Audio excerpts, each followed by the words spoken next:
Yes, people, we are back live. We are back live on the Sarcasm City TV YouTube for another edition, another surprise edition of the ManDem United podcast because of the ERIK Ten Hag news. ERIK Ten Hag staying at Manchester United, contract extension talks. It's saying my Wi-Fi is moving a bit funny, so hopefully it's all well and good. Big up to everyone who's just joined over from League Gunner's Raid. Shout out to League Gunner. Big up Saeed. Big up Northside every single time as well. Big up to everyone that was already locked in. Please keep all your comments, all your questions, Manchester United related, please. And the reason why I'm doing another special edition of the ManDem United, because all of the ManDem who are on the show couldn't get on the last one, and people have stuff to say. That's why there's going to be another one tonight, because Tux was like, yeah, let's run one, because he on this Ten Hag foolishness. But here we are. But before I continue, please make sure you run up the likes, hit the like button on the video. Please make sure you share this across all the socials. And on top of those two things, make sure you subscribe to the channel, Sarcasm City TV, as well, people. So I'll bring in one of my bros right here. I already know he ain't happy. I already know he's pissed. And they're lucky that he wasn't around when the news actually broke, because, you know, he was ready to curse everybody out involved. Well, big up my Don Eddie in the chat. Yes, family, man. What are you saying? What are you saying? What are you telling me, fam? It's not good at all. It's not far from good. Far from good, fam. Bruh. You see the title underneath. I'm going through it, dog. This might be top three worst two days of sports I've ever gone through in my life, bro. Yeah. I can't even front this shit. These past 2 days, bro. Oh my god. They made a villain out of your boy, dog. They made a villain out your boy.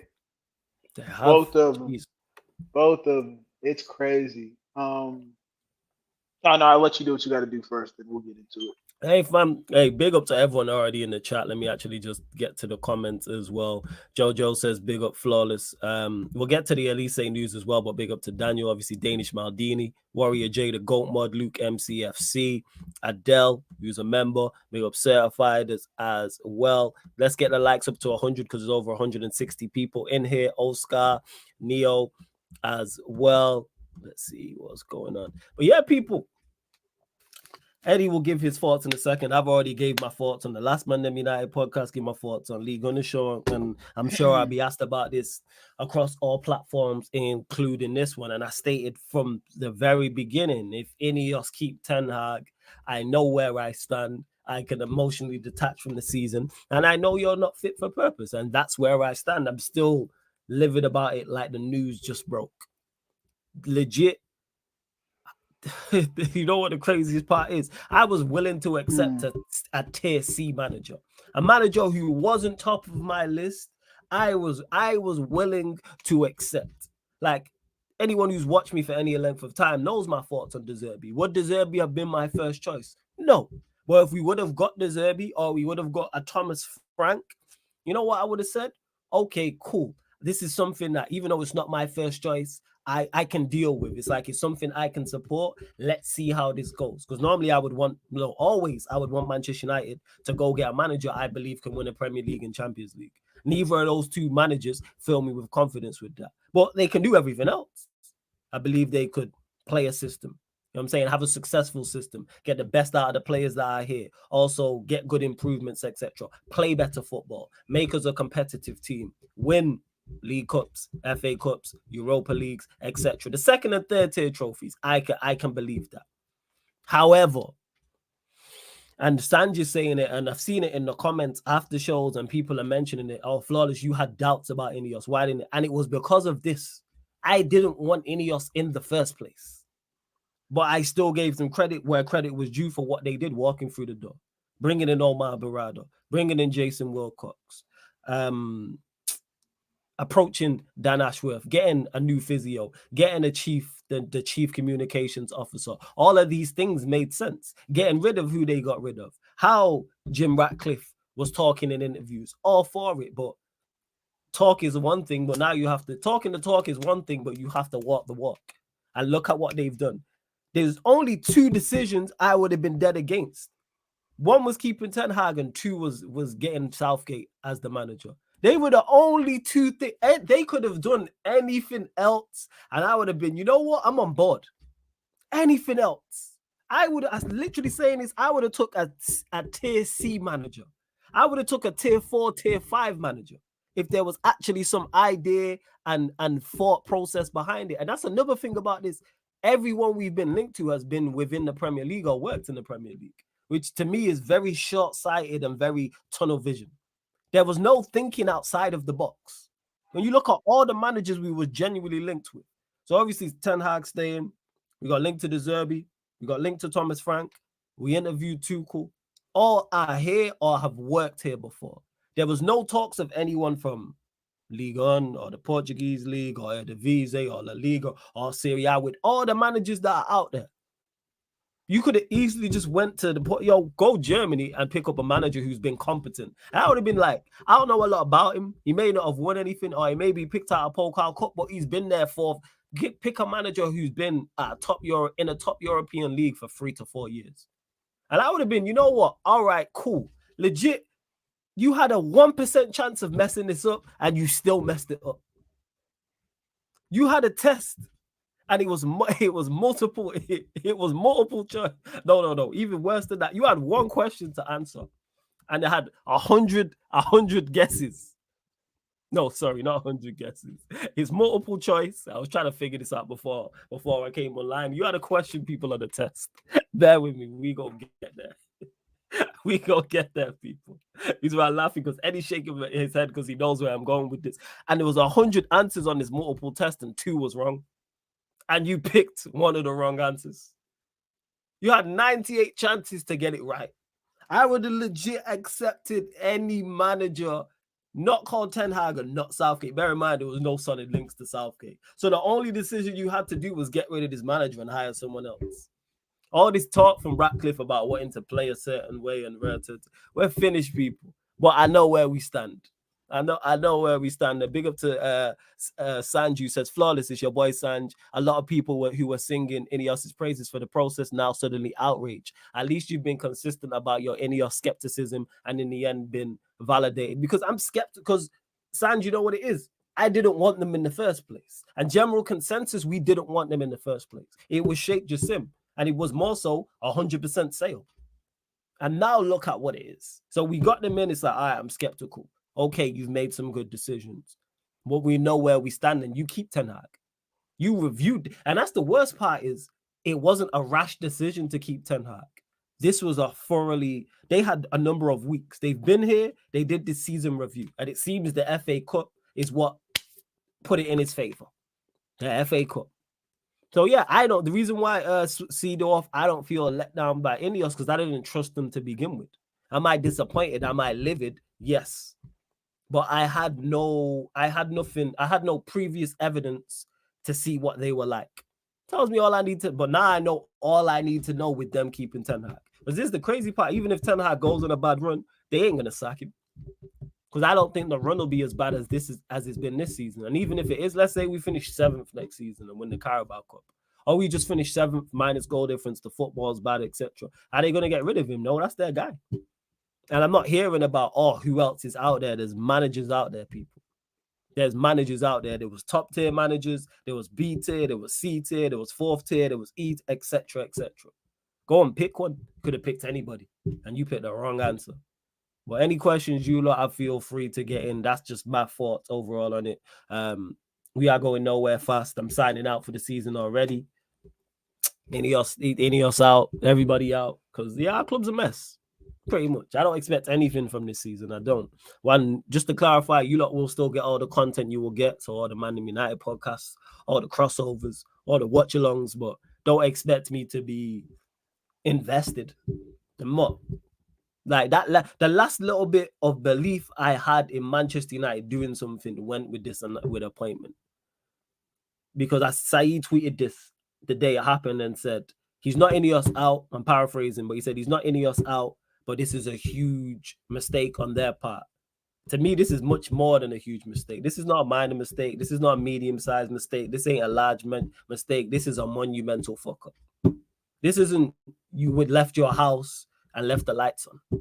This is you went out and left the cooker on and burned your house down. There's levels to mistakes. This is worst case scenario was keeping him. Worst case scenario was us keeping Ten Hag. People are like, oh, do you want Southgate was never linked and has still not been linked. Still not been linked. It's literally, like I said, pick a manager. I would have been cool with a tier C manager. Tier C. Tier C. And people keep saying this. So, Star Lord, let me ask you this, because he says if Ten Hag cooks, what you saying, will you change your mind and eat humble? Hey, bruh. Yeah, no, my fault. Go ahead. Nah, it's cool. I know you're ready to go. I'll let my go. But there's just more. It's just as I'm talking. You know what it is, Eddie? As I'm talking about it, more and more thoughts are coming into my mind as I'm speaking. But we got I don't need it. My bad. Yeah. Do your thing. Keep going. Yeah, it's cool. It's cool. I know. Trust me. In regards to that, Star Lord, what is cooking? That's what I want to know. Because somebody asked me this yesterday. Or if Ten Hag cooks, what you saying? And you know what the crazy part is? I was asked the same thing about Ole Gunnar Solskjaer. The streams are there. I was asked the same thing about Cristiano Ronaldo, a player and a manager I was critical of who would not be successful here. And lo and behold, neither of them was successful here. One of them can't get a job and the other one's in Saudi Arabia. So when I double down on something in regards to my opinion, it is for a reason. So Star Lord, let me ask you, good to see you in the chat as well. What is cooking? Somebody tell me what is cooking? What is it? That's what I want to know. And to anyone in the chat as well, that's the same to you. Like to anyone who has this mindset, what if he cooks and says, what is cooking? Is it better results? Is it bigger trophies? Is it another trophy like FA Cup or League? What does that mean? Is it getting is it better recruitment and getting better players in? Is it getting more out of the players who are there? Is it selling on players? What is it? Is it better adapting in games? What is cooking? Somebody tell me what is that? That's what I want to know to Star Lord, and then I can answer your question.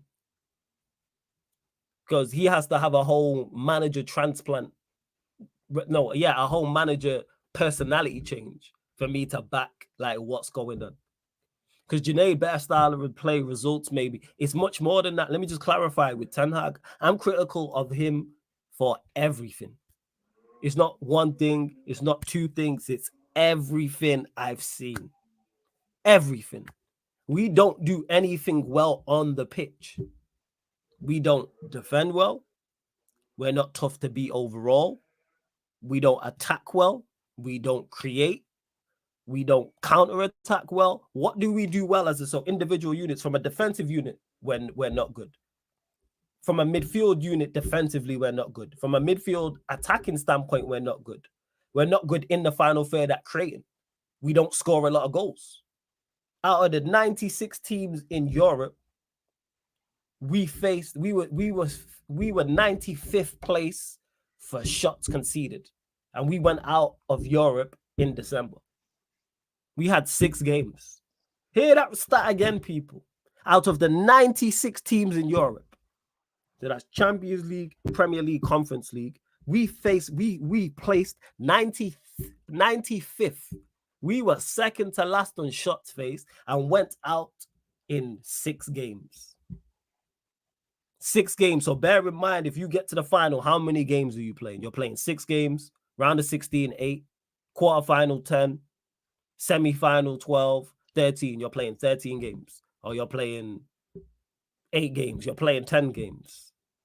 Yes, Seedorf, we did. Wait. What if he cooks all around and does it? What is cooking? Again, Starlord, you have to be specific. What does all right? Does that mean everything I've just named? So if he changes everything, yeah. Is that what you're saying? Well, of course. You know me well enough to know if I'm wrong, I'll turn around and say it. But we know he ain't going to turn it around, Starlord. Same way you backed Bruno. Has he turned it around? Or has he got progressively worse? Has Bruno's performances for Manchester United got worse? Yes. What are we talking about here? Same way with Oli. People backed him. What happened there? And I double down on something and say it's not good enough. Big up to Ryan in the chat. There's a reason for that. All this hope. Same with Mason Mount. But I bet. You know what I'm saying? So to answer the question, Fixer, so no one asked me again in regards to what Starlord said. Of course, if he turns it around, and how would I be eating humble pie? If he turns it around and he's successful, guess what? I will be celebrating Manchester United being successful. But we won't be. Same way I celebrated the FA Cup. Yes, Starlord, clearly we see football totally different. If you want to back 8th place with a negative goal difference, that's you, Starlord. That's you. I can't get with that. I'm sorry. You know what I'm saying? Like, I'm not with that. And Ryan Hassam is a and let me get to that. I'm sorry, Eddie. I know I'm going off on one. My bad. No, you're doing your thing. Why is Hassam saying, that's another thing I wanted to get to. Why is Hassam saying that United have made the right decision? Is he being sarcastic or serious? What do you think, Ryan? Hassam is a Liverpool fan like yourself. So Ryan, like you, like Hassam, like all of the rival fans in the chat today and all the rival fans who was in my chat the day it dropped, all the rival fans on social media, all the rival fans and people I know personally who DM me, all the people who message me on Instagram, all the people in my comments on Instagram, all the people who WhatsApp me, all the people, anyone who called me, all the people know, why are they celebrating Ten Hag staying? Why are rival fans celebrating this man staying? Just ask yourself that. Why? Because they don't see us as a threat. And this is what I was saying to bro Junaid. Everyone knows the clubs, bro, like Junaid and H. And Junaid was saying, oh, we got to back Ten Hag. And I asked Junaid, I said, why would H give him a lifetime contract as a Villa fan? And then Junaid also went and said, we did the same thing with, we think the same with Arteta. Why would me or Eddie right now give Arteta a lifetime deal at Arsenal? Just ask yourself these simple questions, people. Cool. All right. So Starlord, let me ask you, says, I always stick to what I said last season. I will judge Ten Hag third year in January. So what's the goal then? Let's get to that. 2 questions, Starlord, because I'm going to legit write this down because we're going to hold you to your word. So with no injuries or minimal injuries, what's the objective? And then with the same amount of injuries as last season or more injuries, what's the objective across all 4 competitions? So we got Premier League, we got Europa League, we got FA Cup, we got League Cup. And then on top of the competition, what are you looking for style-wise football? Like, what are you looking for? They're the question. That's a lot, but I'm going to write it down, Starlord. So the floor is yours, my guy. Big up to Sheik in the cut as well. Yeah, Sheik, what are you saying?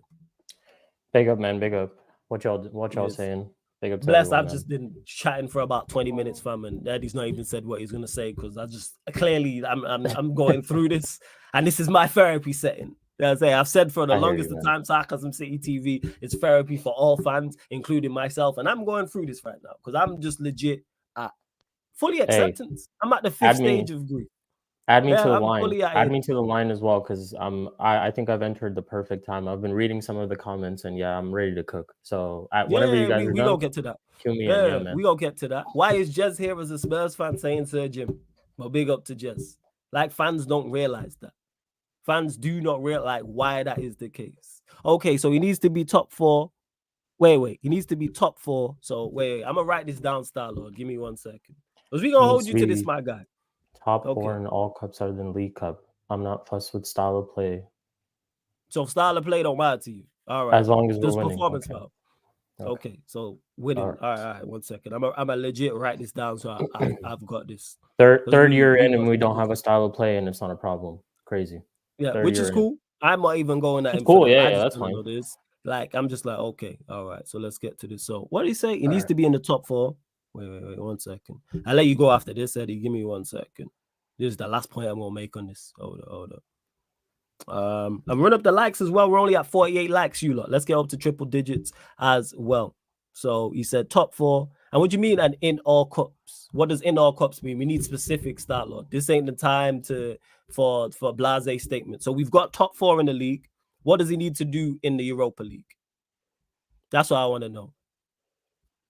That's what I want to know. So we got top 4 in the league, and then I'm gonna shut up and give the mic to Eddie and Cheek in a second because I'm clearly going through it. So top 4 in the league. What does he have to do in the FA Cup and Europa League? That's what I want to know. FA Cup, Europa League. What is the goal? Top 4 in the league, because you said you only care about winning. So all right, even though you don't win nothing for top 4, but okay. All right, let's go. Because we writing this down. I'm gonna keep this. But I really want to know. Let's get to the nitty-gritty of this. Because this is a very blasé statement. So it is. Tasanju says, I share a lot of your pessimism. The only thing giving me hope is watching Arteta go from 8th to 2nd, and he actually had a structured DOF above him. Fair, Sanj. Fair, but he's actually a good coach. I just don't think he's A level. I think he's tier B, but we move. Still be in Europa and January. Come on, okay, man. so come on, man. Wait. So now we know. Wait. In January, still be in by January. All right, cool. So we know where your standards is top 4 and still be in the cup. Still be in the cup. Still be in January. Europa League. Still be in January. So there's no winning on here. Okay, so that's where the disconnect. When you say Star Lord, we look at football different. We do, because I'm looking at everything. You're just saying top 4 and still be in the FA Cup and Europa League by January. All right, first. All right, we know where we stand. We got nothing else to discuss. We got nowhere else to discuss. Eddie, floor's yours, fam. Floor's yours. Big up to you, Eddie, bro. Hope you're blessed. You too, boss. You too. Good thing that was you. It's a good thing that was you. Facts. Because Star Lord got a lot of respect for you. A lot of people in the chat got a lot of respect for you. Anybody talking to me about this manager, I have no conversations with you anymore. I don't. Because what I'm noticing is the goalpost keeps moving and people keep on bringing excuses out they ass. But what they don't know is they've set themselves up to fail. Because I can tell you this for sure. If Ten Hag is successful, it's not going to be because of Ten Hag. It's going to be because of Jason Wilcox, Ashworth, whoever the fuck else they come in. My bad. Whoever they bring in. It's cool. That's fine. Because you know what they've told us. Go. Ten Hag can't be a good manager because of the structure that he's in. Mm-hmm. So give the credit to the structure. Don't give to Ten Hag, because Ten Hag showed you how brilliant he was on his own with last season. How did he do that? 400 million, his own players. Giving contract extensions, his own players. 8th place finish. Why? Because this brother does not know how to adapt. He does not know how to coach. And I have factual evidence to prove that. Why? What you say? We spend the most money in the Premier League on wages, meaning we spend more than City, Liverpool, Arsenal. With that in mind, I think, you know what? We have some talent on that squad that can do something. And we finished 8th. Go to the Champions League. Last team in a group with Galatasaray, Copenhagen, Bayern Munich. Like, you and I, thank God you said it to Flawless, because I'm pissed. I'm really pissed. I'm really pissed, people, if you can't tell. Okay. People who have that mindset of let's wait and see till next season, they don't want United to be successful. They want to be right. I've come to that conclusion. There's something within them that has them thinking that if I back Ten Hag, somehow, some way, I'm a righteous football fan. Somehow, some way, I see football in the purest form. And they're absolutely wrong. That's why when he said, you and I see football differently, of course you do. You want to know why? Because your standards are higher. Your standards are higher. That's true. Yeah, you see, your standards are higher. Yeah, that's true. That's why I asked. He said, we literally finished 8th place. And he said, what about next season? We had Van Gaal. Big up Tucks. 2 trophies. Get fired. I'm being real. I'm trying to keep it respectful, bro. I really am. I get it, man. I'm really trying to keep it respectful. It can be infuriating. I get it. Because anybody backing this manager, bro, you and me are not the same. You not like us. These 3 on this panel, you not like us, bro. That goes for anybody. I got smoke for anybody who want to have this conversation. It's not going to be nice, but if you want to have the conversation, let's have the conversation. When you were growing up with United, actually winning shit, winning Champions Leagues, winning trophies, the next season we finish in 8th place, what would you be calling for? The manager's head. But now because you know what? The INEOS wants to give him a chance. Now y'all really with that? Foolish behavior. Absolutely foolish behavior. Again, people, there's nothing factual you can bring to this conversation to defend this manager. Nothing factual. It's your principles when it comes to football. But the difference between you and I is I have principles and I have facts. And yes, your principles don't change, but when the facts are as glaring as they are, sometimes you have to concede on certain principles. It's that simple. Mm-hmm. I cannot, again, and shout out to Don Dada because we had the conversation. And when he's sunk his teeth into something, pause, it usually is always going to be evidence that you can really look at and be like, okay, I see where he came from. Let's bring it back to 2021. Pep had kind of, put the question out there that he might be leaving. Mm-hmm. Who did Manchester City appoint or somewhat appoint as maybe the next in line? ERIK Ten Hag. Yeah, this was 2021. Remember that back in the day, they were like, yeah, if Pep goes, ERIK Ten Hag is the guy that we're looking at. Now, who was in charge of the City group at that time? Omar Barada. So, I think I'm taking this as one of two things. He genuinely believes in this guy, which is scary. Two, we're broke. We have to figure out a way to make it work until we get some money. Either way, it's not an excuse for me. You all know why? Because like you said, I'd fucking take Sam Allardyce before I take Aaron Ten Hag for another fucking season. Honest to God, because you don't just get to be a Manchester United manager. You earn the privilege that it is to be a Manchester United manager.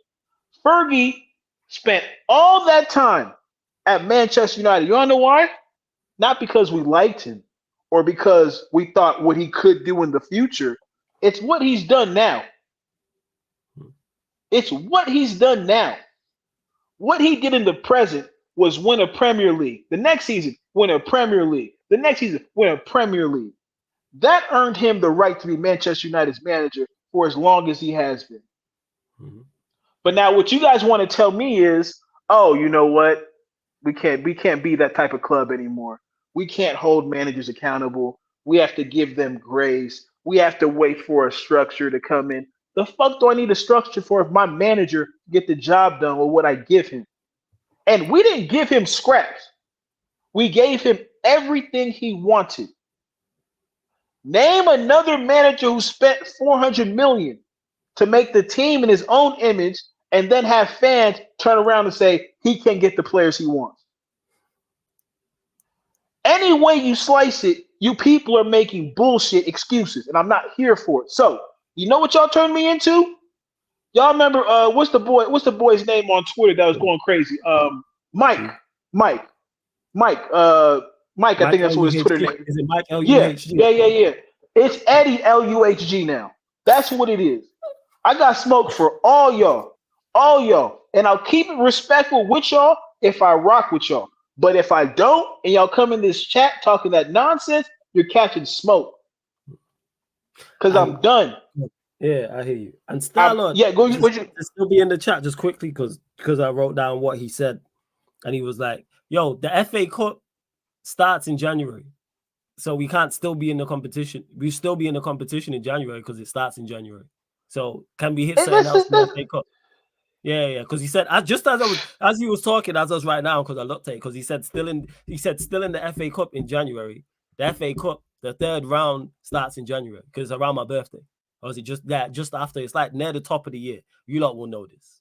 You know what I'm saying? But yeah. And so I'm looking at it, right? I wonder, I wish we lived in a world where he didn't win this FA Cup. I really did. I really do. You know why I'm glad he did? Because people kept asking you that question. They asked Sheik, they asked me, if he wins the FA Cup, if he wins the FA Cup, would you keep him? And people are like, well, say they win the FA Cup and they do keep him, it lets us know their thought process on it. You're not fit for purpose. You know what I'm saying? They're not. You're not. I think if that enters your mindset, if just one trophy can go, all right, cool, we'll keep him then. That's why I'm glad he did win it. One, because I'm a Manchester United fan, and two, it lets us know where we stand. I now know your mindset. I now have evidence with INEOS to go, okay, I see what you are doing. I can see what you think. Cool. So then I can just emotionally detach from the season and what's going on, which I will do. Again, you lot will still get the content. Yeah, I'm with the same shit. I'm with the same shit. I got the problem. I'm loyal to a fault, so I'll be watching. But again, I enjoy football, and I enjoy serious football. I enjoy people and I enjoy fan bases where a seriousness, is brought with regards to winning and losing. Right now, what I'm seeing is winning and losing doesn't matter to these people. It doesn't. Not as much as it does to us. Yeah. Not as much as it does to us. Yeah, that's facts. Yeah. I hear that. Because what I'm saying is next season can be the same kind of season. They'll bring out different excuses. Absolutely. And at this point in time, we are not the same. Y'all can come here. Y'all can hear my opinion on shit. If you disagree with it, you better have a good fucking reason to. Because you're disagreeing with me holding Manchester United to the standard that it belongs at. I wore black because y'all killed the Eddie that was having a good time with y'all. Swear to God.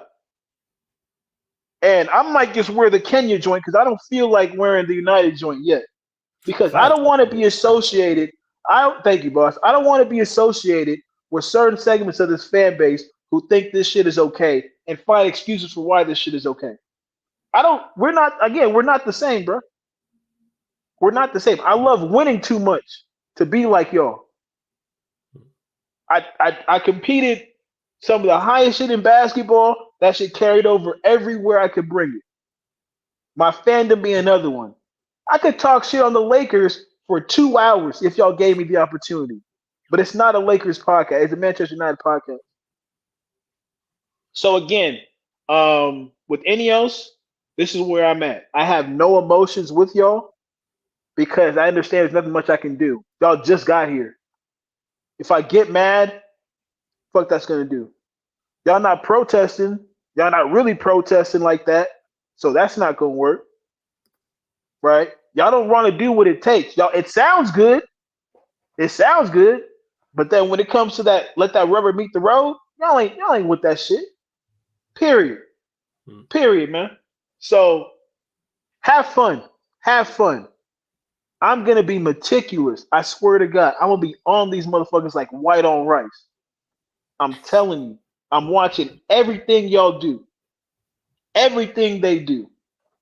And if it deserves heat, it's getting heat. If it doesn't deserve me to speak on it, speak on it.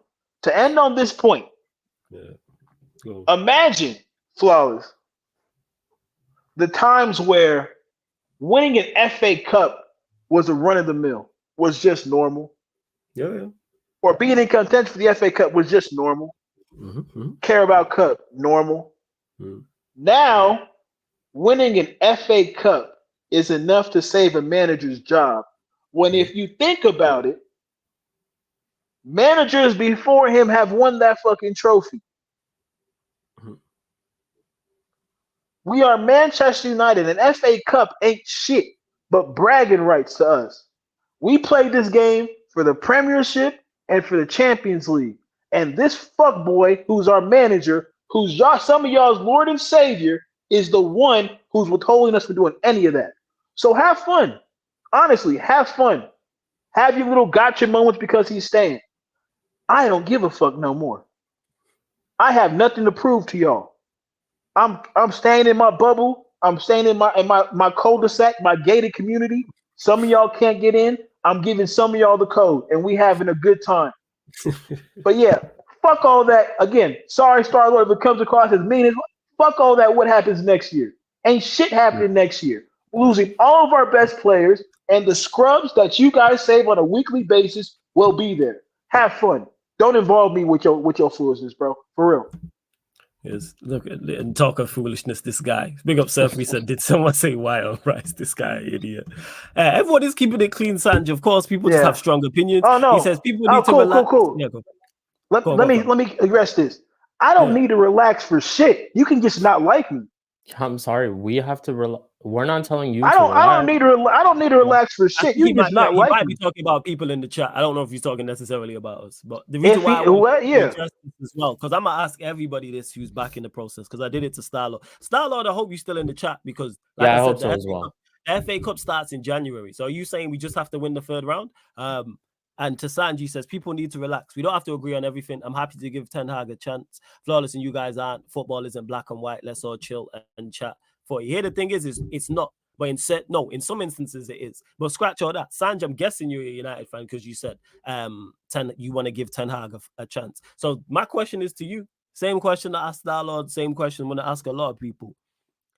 Two things. Well, it's the same question, but with two like variations on it. One, what is the objective in this coming season for you with no injuries or minimum injuries? What is the objective for Ten Hag for you? Premier League, Europa League, FA Cup, League Cup, also in regards to style of play and obviously overall performances and results.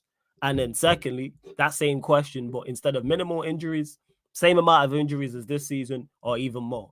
Where do you stand? That's what I want to know, son. Because I'm writing this down. I want to know. I can answer that for you already. Better football, top 4 in the trophy.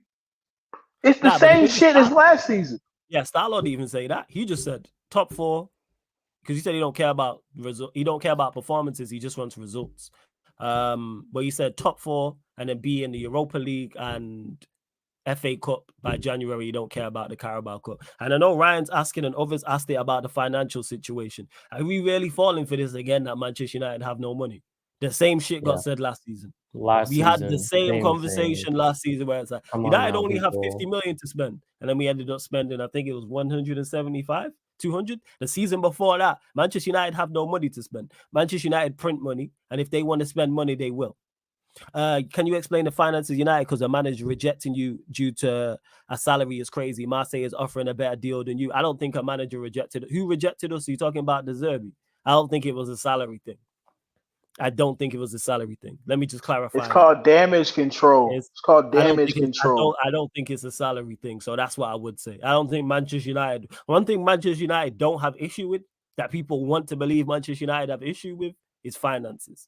Manchester United will spend money this summer. Manchester United will spend minimum 150 million this summer. Minimum. But hey, we move. Go on. It's really funny how like they got Matthew in the we don't hear about De Zerbi. But hey, before you go, hey Sanj, I hope you're still there. Please, I want a response to my question. Brian, I don't care at this point. I'm not even gonna lie. Yeah, go on. Yeah, I was just like a couple of things. Yeah. So I mean, in terms of Star-Lord, the objectives that you had for Ten Hag this season, what's the difference between Ten Hag and Oli if we're just staying in competitions and not winning shit? Because for what, 5 years or 6 years, he didn't win anything, right? But we finished second. We stayed in competitions, went to Europa League final, this and that, Champions League, this and that. So what's the difference? Why is it all of a sudden that Ten Hag is better than Oli? In that sense, right? And that's just my question to him. That's to nobody else. But we'll get into it, right? Let me first talk about INEOS real quick because there's a tweet that I want to bring up. So this is a timeline of events that took place up until this decision, right? So spring 2023, INEOS planned for a 24-25 season with ERIK Ten Hag involved. So this is spring 2023, by the way, people. So the decision's already been made that they want to keep Ten Hag, right? Then we lose 4-3 to Chelsea in April. ETH was left out of meetings, including the decision to part ways with Varane. So already there's a little bit of like, a distaste there. On May 14th, thoughts of letting ERIK Ten Hag go before the Arsenal game was discussed after the 4-0 defeat to Palace. So talks are being, they're happening. They're not rating Ten Hag, this and that. So the plan was to part ways at the end of the season, right? Before the FA Cup, a meeting between the top executives, including Sir Jim Ratcliffe, Brailsford, Blank, and Wilcox took place. This was after the Carrington review of Wilcox Brailsford, where they met with every player individually. Discussions on plans to bring in or attempt to bring in a new manager. I hope you guys are listening carefully. Let me also, this is where we go through the names of these people as well. Drawing up a short list that included Poch, Tuchel, McKenna, De Zerbi, but also discussed other names like Amorim, hear this one out, Marco Silva, and Roberto Martinez. So these are some of the names that INEOS were looking towards, right? Southgate was also liked because of the positive environment he created at England. After the FA Cup, the emotions of Wembley was put aside by Sir Jim Ratcliffe and Brailsford. They met with Tuchel. Poch was already out of the race of the job in the first week of June. They discussed salary ideas with Roberto De Zerbi, but didn't align with INEOS's idea. Then they flew to Ibiza to deliver the news to ERIK Ten Hag, who was aware of the process but was not worried. So to sum it up, they first wanted to keep Ten Hag, then they didn't want to keep him. Then all of a sudden he wins the FA Cup, and all of a sudden they want to keep him again. And after meeting with certain managers, and I guessing their ideas didn't align, they're just like, okay, we'll just end up keeping ERIK Ten Hag anyways. So what does that tell me? That just tells me you guys are not serious. That's just what it tells me. You guys are flip-flops. You guys are flip-flops. And look at also the names that you're going for. Marco Silva. Are we taking the piss here? Marco Silva. Marco fucking Silva. Seriously, that's what's going on. And I'm supposed to back this shit. I'm INEOS out. It says it right under my banner. I'm INEOS out. Why do I have to support this? What is the reason for me to support? What have they given to me for me to believe this? And I'll get to ERIK Ten Hag as well. But INEOS, first things first, this is a monumental fuck up. Monumental fuck up. This is a regime that this is probably gonna, be there for the next 5 to 10 years, right? Our whole future really depends on this. This is also a time for you to make a big statement. What do they tell us? Big up to Kaneki, you're here as well. What do they tell us? We're here to make the ruthless decisions. We have a structure now. We actually have people and stuff like that. What ruthless decision have you made? Because this is a fan favorite decision. There are more Ten Hag inners than Ten Hag outers at the club. The people who go to watch the games, from what I'm assuming and I've seen, are mostly Ten Hag inners. I've just seen Sky Sports drop something where they're asking fans about it. There were more Ten Hag inners in that clip. So this is a majority. And all it looks like is fan pressure, PR. That's exactly what took place. So there's no critical thinking when it goes to picking a manager. You guys hired all these Dan Ashford, Brailsford, all these type of people just to end up picking a manager who finished 8th in our worst ever Champions League campaign. And we're discussing names like Marco Silva. What are we doing? This is 2024. We're Manchester United Football Club. We used to talk about winning double Premier Leagues, and now we're talking about winning 2 trophies in 2 years. What, a Carabao Cup and an FA Cup? And yes, we're rewarding that's something to sing about. That. We are rewarding people contracts for that. Yes, we are. Yeah, where the fuck are the standards of people? Where are the standards of this club? Seriously, where is it? A couple things. I know where, man. It's all the feeling. And to I just call you Latato. You said, so what should we fans do? Stop watching matches. Did I tell you to stop watching matches? I didn't tell you to stop watching matches. I think what I'd say is, Latato, if I didn't do this for work, before I was doing this, I've stopped watching matches previously. When Mourinho was here, I stopped watching for a period. When Van Gaal was here, I stopped watching with Moyes. When Moyes was here, I stopped watching for a period.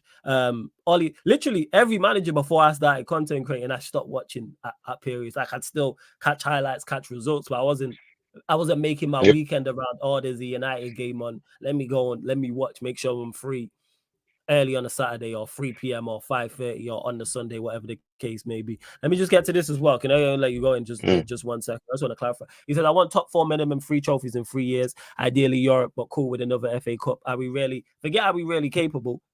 I need clarity, son. So you said top 4, that's 1. what is unacceptable to you? I make it even clearer. What is unacceptable? We've got top 4 in the Premier League. He must hit. That's clear intention. What's the go further? What stage must he reach in the Europa League for you? What stage must he meet in the FA Cup for you? What stage must he meet in the League Cup for you? The results matter. Well, results obviously matter. The performances matter. That's what I'm asking. Because the reason why I'm asking for objectives at the start of this season, and I will ask everybody who's backing this what the objectives are with, and just to clarify, with the same amount of injuries or more injuries he had this season, or no injuries to minimum injuries. So we get both sides. Because I don't want to hear at the end of the season about, oh, well, he had injuries. So I'm asking both. So just to clarify, and that's again the same to you, Star-Lord, before you go, Kaneki. That's the same to everyone. When I ask the question, what is acceptable in the league, man, is saying top 4. Okay, what stage must he meet in the Europa League? What stage must he meet in the FA Cup? What stage must he meet in the League Cup? I'm not even going to argue you down. I just want to know what the objectives are. And again, that's with injuries, with the same amount of injuries as the season just gone on, more, or no to minimal injuries. So it's 2. Just so we clarify. That's what I want to know. Because I want to see where the objectives are and where everyone's at. That's what it is. Can I say something as well, Falls, before Kaneki goes? Big up to Talks in the chat. He's saying that I quoted everything. I did mention the fact that they wanted to initially keep him. I did mention that. I mentioned it 4 different times where they flip-flopped, that they did want to intentionally keep him. But then Talks explained to me, why are they meeting managers if they wanted to keep him?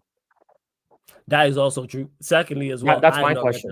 I'm just clarifying for that. That's my question: is if the intention was always there to keep him, why are you meeting managers? And why does it specifically say that they disagreed with Roberto De Zerbi because the vision didn't align?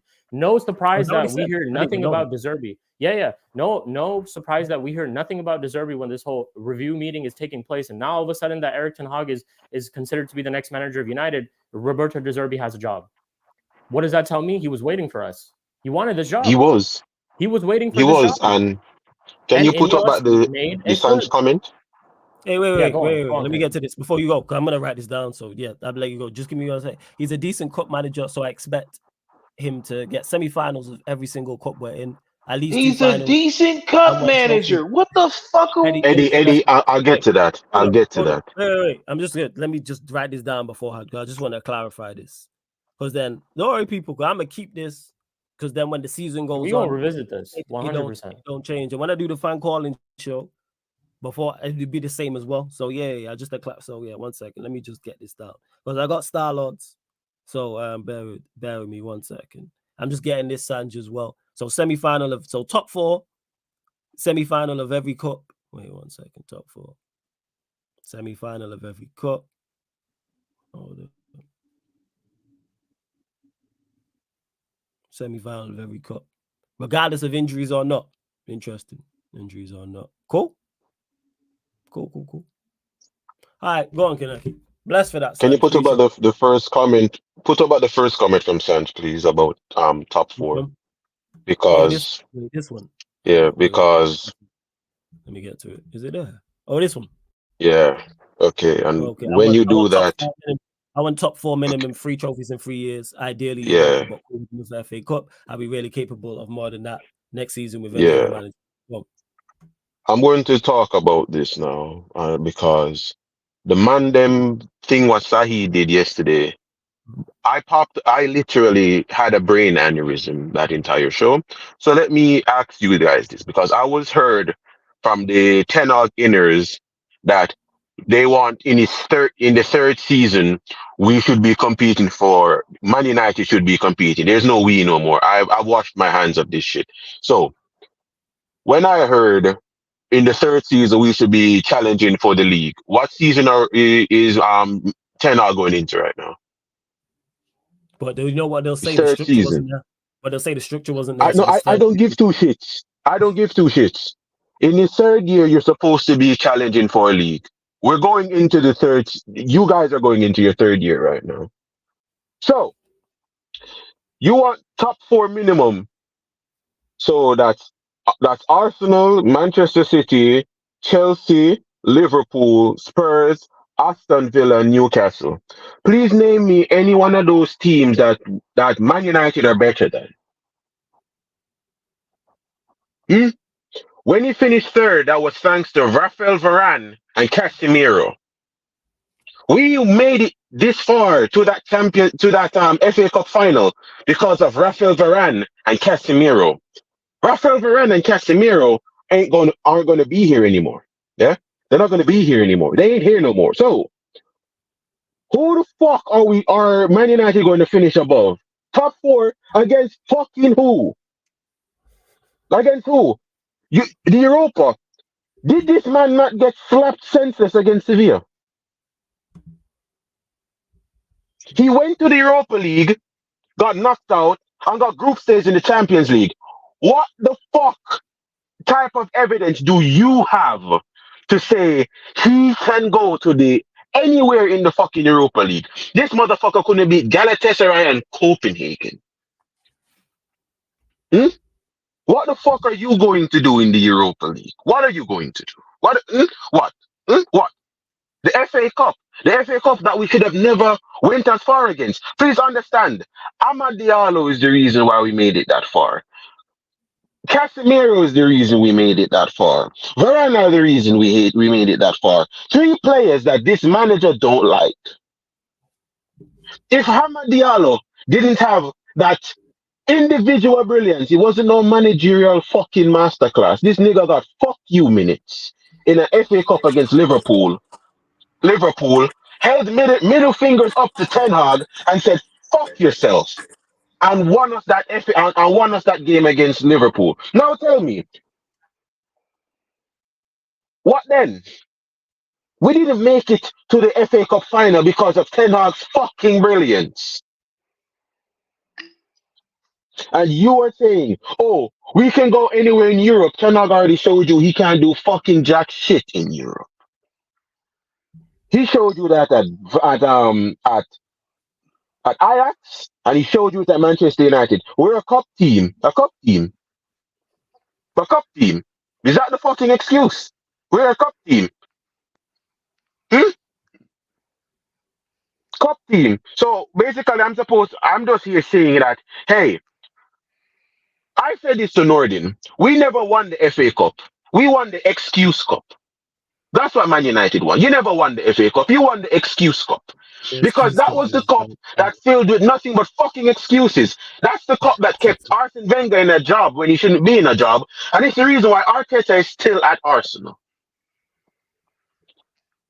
The glorified fucking Excuse Cup. Ten Hag is here. Sing tie with that Ten Hag mask on. I want to say it, but I won't. Bro, let me get to a couple of things. Because Ryan, you've asked me this before, so this is the last time I'm going to answer this. Why is he not banned? I'm sorry. You've asked me because he's actually not been too bad. But you've asked me this foolishness before, so I'll ask it again because he said, I'm not even saying this to be patronizing or anything, but why are the majority of match-going fans Ten Hag in? By the way, I think Ten Hag should have been sacked, but I'm just interested to know why. Because it goes against, before you go, Kaneki, it goes against the Manchester United fan way. The majority of match-going fans were not Moyes out. The majority of match-going fans were not Van Gaal out. We're not Ollie out. The vast majority of fans were not Jose Mourinho out. The vast majority of fans were not Ollie out.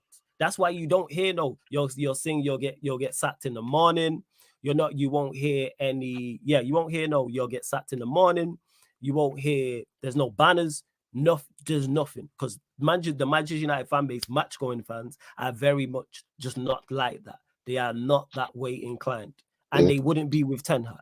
Look at the managers I've just listed. You have Moyes, you have Van Gaal, you have Mourinho, you have Ollie. All 4 were not good enough. At no point anywhere, all the bad results, everything bad that was going on with Manchester United, there was no songs, there was no banners, there was no protests. The fan base don't do that. For whatever reason, I think it's just etched into what Manchester United are. You know what I'm saying? That's what it is. Let me get to this. Because Sanchez, hold up. He said, why are you mad, bro? Flawless asked me what my expectations are. If he doesn't hit those, I'm not going to defend this man. I don't know what the fuck else I can do as a fan. No, I just asked you to clarify clearer. That's all it was. No one's mad. I asked you to clarify clearer. No. He's probably talking to me. It's me. No, because he says flawless. Oh, right. Is it you? Oh, yeah, he's talking to you. It's me. So let me explain it though. If he doesn't hit those, I'm not going to defend him. To defend him, I'm not telling you to hate your fucking team. I don't give two fucks. I ain't telling you to hate your team. Yeah? I'm not telling you to hate your team. This manager showed you on countless times he can't do fucking shit without specific shits on that pitch. Yeah? When Mourinho was here and Mourinho had Pogba, after our 2 seasons with Pogba and Pogba picked up an injury, Mourinho realized the big discrepancies we had when we never had Pogba. You want to know what Mourinho did? Mourinho made do. Instead of us depending on Pogba, this man started to bring in Mata. This man started playing under Herrera, Nemanja Matic, and Mata. You want to know why? When you lose one creator, you bring in another creator. Lissandro fucking Martinez is out. Him and freaking Steph McFlurry at left back are out. And you're telling that's the reason why we're ace on a negative goal difference. Yeah? Yeah? The food, the fat, and the furious at left back, yeah? That gigantic sack of shit. Him and Martinez are the reason why we're on a negative goal difference. That's what this fucker told me. Yeah? He did everything in his power to defend Anthony. He dragged Sancho through the dirt. He dragged Palestri through the dirt. He dragged Amad Diallo through the dirt. All of this to protect Anthony. Oh, he benched Anthony. He benched Anthony when he realized he wasn't looking good on him anymore to continuously play him. Yeah? 100 million you spent on that guy. We have 3 other wingers. Man United have 3 other wingers. None of them were given the backing and chance as Anthony. Ten Hag showed you on multiple occasions. He is not it. He is not it. Alright? Hate watch my team. Hate watch Manchester United. Motherfucker, I used Manchester United as a way to fucking sleep. Yeah? That's all that club does. That club put me to sleep. Yeah? If anyone suffering from insomnia, do a favor. Put on Manchester United versus Copenhagen. You'll fall right asleep. All of you that back this guy, I'm saying it now, and I'm going to continue saying it. I don't want to hear Ten Hag out. I don't want you signing. I want no one to go against him now. I don't want anyone to go against him now because we're not a league challenging team anymore. Because as you said, we're a cup team now. Yeah? It's cups now. Yeah? Victoria's Secret settings now. We're only going for cups. Yeah? We sound like fucking Tottenham, bro. We sound like fucking Tottenham anymore. Kaneki, like, who gives a shit? Imagine that shit. Kaneki, imagine this shit. Where we came from. Now we're talking about finishing top 4 and getting trophies. And that's not the big ones. Fucking Carabao's and FA Cup is good enough. Bruh, they can't defend it. Just go full tilt with it. Just go full tilt with it, people. Declare ourselves no longer a big club. Say it. But we're not. We're not. Not you, Kaneki. I think we know that. We know that. I want them to say it while they defend this manager that we are not a big club. That's what I want. Because I want them to be honest with what the situation really is. We're not a big club anymore. Just say it. People in the chat who back this manager, say it. That way we understand exactly how we see the club. It's a joke at this point, bro. What is it now? What is it now, everybody? Signings. What signings? Didn't I not show you their fucking rules? Yeah? Oh, yeah, when we sign Olise, we're not signing Olise. Olise counts as a Galactico signing. Olise counts as a Galactico. We don't sign Galacticos anymore, people. I would argue you down, but who knows with these men? I don't know what. No, I don't know, because Olise is wanted by big teams. Only Galacticos are wanted by big teams. Am I wrong? Olise is wanted by Juventus. He's wanted by PSG. He's wanted by Chelsea, and he's wanted by Newcastle. He's wanted by Manchester United. Yeah. That's Olise. That's a Galactico signing right there. We don't sign Galacticos anymore, people. When we sign signings, what signings? Name me a centre back we're going to sign that's better than Varane. I'll wait. Oh, Todibo. Todibo is going to be here. Kaneki Todibo. Out of here, bro. Todibo is a Galactico signing. Todibo is wanted by Real Madrid, Bayern Munich, Juventus, Inter Milan, Atletico Madrid, and Barcelona. That's an interesting point, Kaneki. What do they class as a Galactico? I legit don't know. Exactly. Any player wanted by a big club is considered a Galactico. No, but Kaneki, that's to you. The thing is with these, man, I'm not even saying you're wrong. I'm saying with these, man, you don't know. Like, we don't know. They could think a player, the value of a player is a Galactico, and he could be 21 years old and not played in the top flight. But if he's valued at, let's say, 80 million, who knows with these, man? Like, INEOS have shown that, like, you have fully revealed who you are and what you are as an institution. I'm like, is this really it? Cool. Yeah. That's what I'm saying. So I just want to know. You're like, we're going to sign top talent. Top what?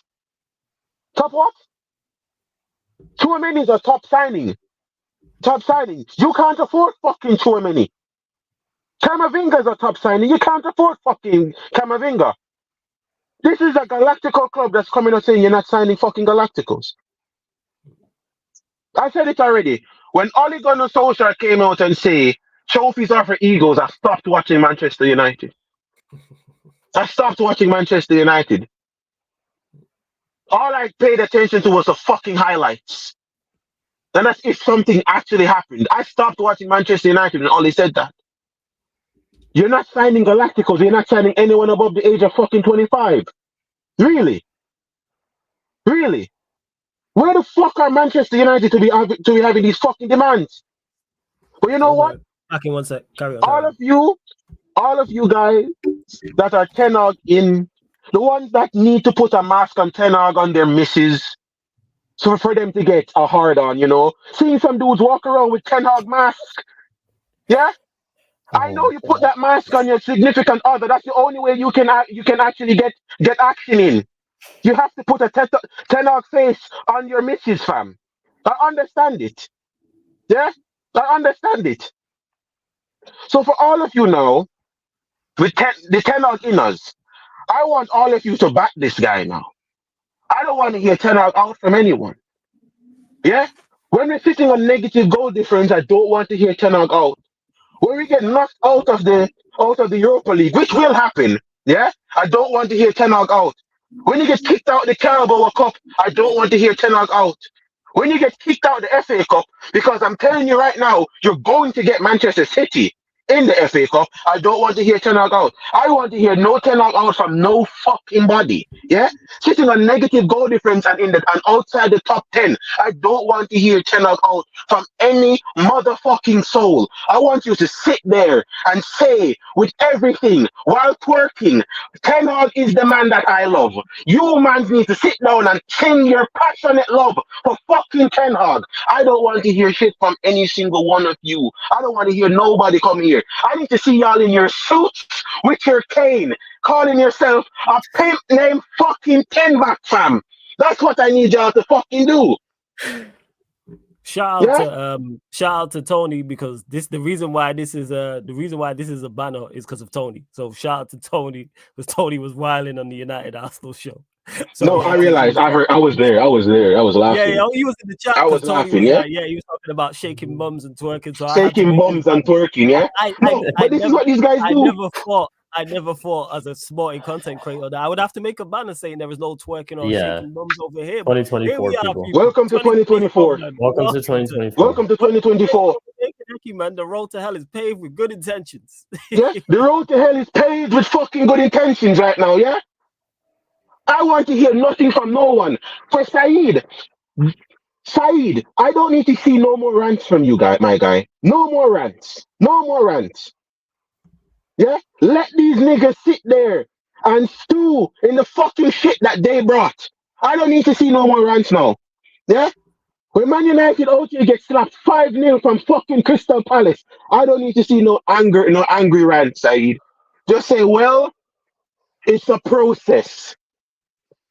All I want to hear now is process. Everyone has that fucking buzzword right now. Everyone wants it to be a process, a fucking transition. As far as I know right now, these Ten Hag inners got pronouns right now. It's called Ten and Hag. That's these motherfuckers' pronouns right now, okay? So y'all can stay. Y'all can stay. Hey. And when Southgate comes here, yeah, and when Southgate comes in here, because he will, 80 fucking million for Brentwaite. Really? 80 million for Brentwaite. So when Southgate comes here and we sign Connor Cody and Patrick fucking Bamford, yeah, and all these shit English dons, I want to see no one complaining. You wanna know why? Because this is Daddy INEOS that you fuckers suck off so much. These are the guys you fucking love. In INEOS we fucking trust. Am I right, guys? Yeah? None of you answer me because none of you agree with shit that I say. All right? This is the shit right here, right? This is the fucking shit right now. Just to Sheik. Yeah. Because we watch as well. We watch basketball a lot. Right. Do you remember the Sixers winning an NBA championship? Nope. That was the initial trust the process regime. They were the ones who lost on purpose to get every draft pick they could think of. And what has that got them? No fucking trophies. Nothing. You people in this process word have no idea where its genesis comes from. And yet you use it as your excuse to back this dude. You look foolish. No. So I can't sit here and have too many. That's good. Real one. Big up, Leon. No, but Eddie, what you need to understand is this. I need to see these niggas walking around with Ten Hag masks on right now, yeah? You're muted, Leon. Kaneki, let me get to Leon. Let me take a pause. Take a pause for the calls, fam. Kaneki, relax, man. Woosa, bad boys thing. Relax, my brother. You know hey, the chat's entertaining. That's one thing. Hey, you gonna get opinions over here. And Ryan mentioned it. Talks will be on later. I'm doing 2 ManDem United. So I'm doing wait, what time is it? 9 p.m. people. So 9 p.m. there'll be a ManDem United. Then 11 p.m. there'll be a Euros. And then I'll have to push back the Yardman show. So Kaneki will be back with Lex to be talking about Ten Hag and the rest people. So yeah, man, you lot got 4 shows over today. This is the first one. Go on, Leon. What were you saying, fam? Yeah, this is the original ManDem United show that just don't know people, you get me? But yeah, how's everybody? We got Kenya in the building, Sheik, Kaneki, Flawless. Big up my people, man. This is the new era, man. This is the INEOS era, people. You know what I'm saying? This is the bargain basement era, people. This is where we sign all of the, what do you call them? Like Fulham, Crystal Palace players. We put them on 20 grand a week. And Ten Hag ruins them all, man. This is it, man. This is it. But what's the topic? Yo, we talking. We want to get your thoughts because we haven't. Obviously, I have an idea, but we haven't spoken full. Your thoughts on Ten Hag staying? What do you think now, Leon? Actually, scratch that. What was your initial thoughts when you first heard the news that he stayed? I didn't go mad like Saeed, but I think at the end of the day, sorry if it's a bit louder. It's raining like mad up here. It's not good. I don't know, man. I feel like one half of me is like the club's finished now because. Remember I was joking on here saying we'll end the season with a negative goal difference, and then Southgate could be our manager, and I was saying these are the worst case scenarios, and it's like becoming the scenario, which is mad. But the other half of me is like INEOS just don't want to spend money, so they're going to let that contract run down and that 9 million just dwindle down, try and negotiate something with him where they can get him out of his contracts if he doesn't perform. But I don't know, like Rance kind of made it clear yesterday. He said, like, if we've got a £50 million net budget, let's just say even if we create 100 million on top of that, let's say 80 to 100, yeah. I don't see, with the 400 he spent on what he's done, I don't see with the 50 to 150 that he's going to spend now, with lesser players, I don't see how he's gonna survive anyway. But I don't know, man. I think I've got a thought in the back of my head that I always said to you, if INEOS end up being like Glazers, we're finished. Like, you're just going to have to sit this out for the next 5-10 years and just, I don't know what it will be. We'll be snatching trophies undeservedly. Because that's what we're doing now. We're just robbing trophies. Like we don't perform well enough. Obviously, cups are cups, but we don't perform well enough to win games consistently and to dominate the actual game. Forget the result and the achievement. So I don't know, man. I'm torn between they're just trying to save money and they don't want to spend the 10 million to get him out. And also, but I'm like, are they Glazers? I just got see that. I see that. That's a cop. Not for feeling you. they're Glazers. That's a like people have said that. That's a cop because we're gonna spend money. That's why that's a cop. Let's say it's 10 million to get rid of him. If they wanted to get rid of him, they get rid of him. We're gonna spend much more than 10 million. Apparently we're broke, so I think they're penny pinching, aren't they? So. They say this all the time, Leon. We just having. No, they always say that. Yeah, they always say that. They said it last season too. Our budget was like 50 million or 40 million. We need to sell more players than we actually need to buy. All that bullshit we hear every single year, man. Every single. What's new? There's nothing new. That's what I'm saying. This was a chance for this to be new, to go into a new direction. This was the chance. And we monumentally fucked it up. That's what I've been saying. This we monumentally fucked it up. My bad, Kaneki. Go on. The thing with it was this. Everybody's like, Kaneki, when the whole because everybody's like, no, it's all good. Kaneki, go straight after me. All it is because obviously everybody wants. Listen, we're all like, we all want things done when we want them done, innit? Do you know what I mean? We're like, now. Do you know what I'm saying? Get him out now.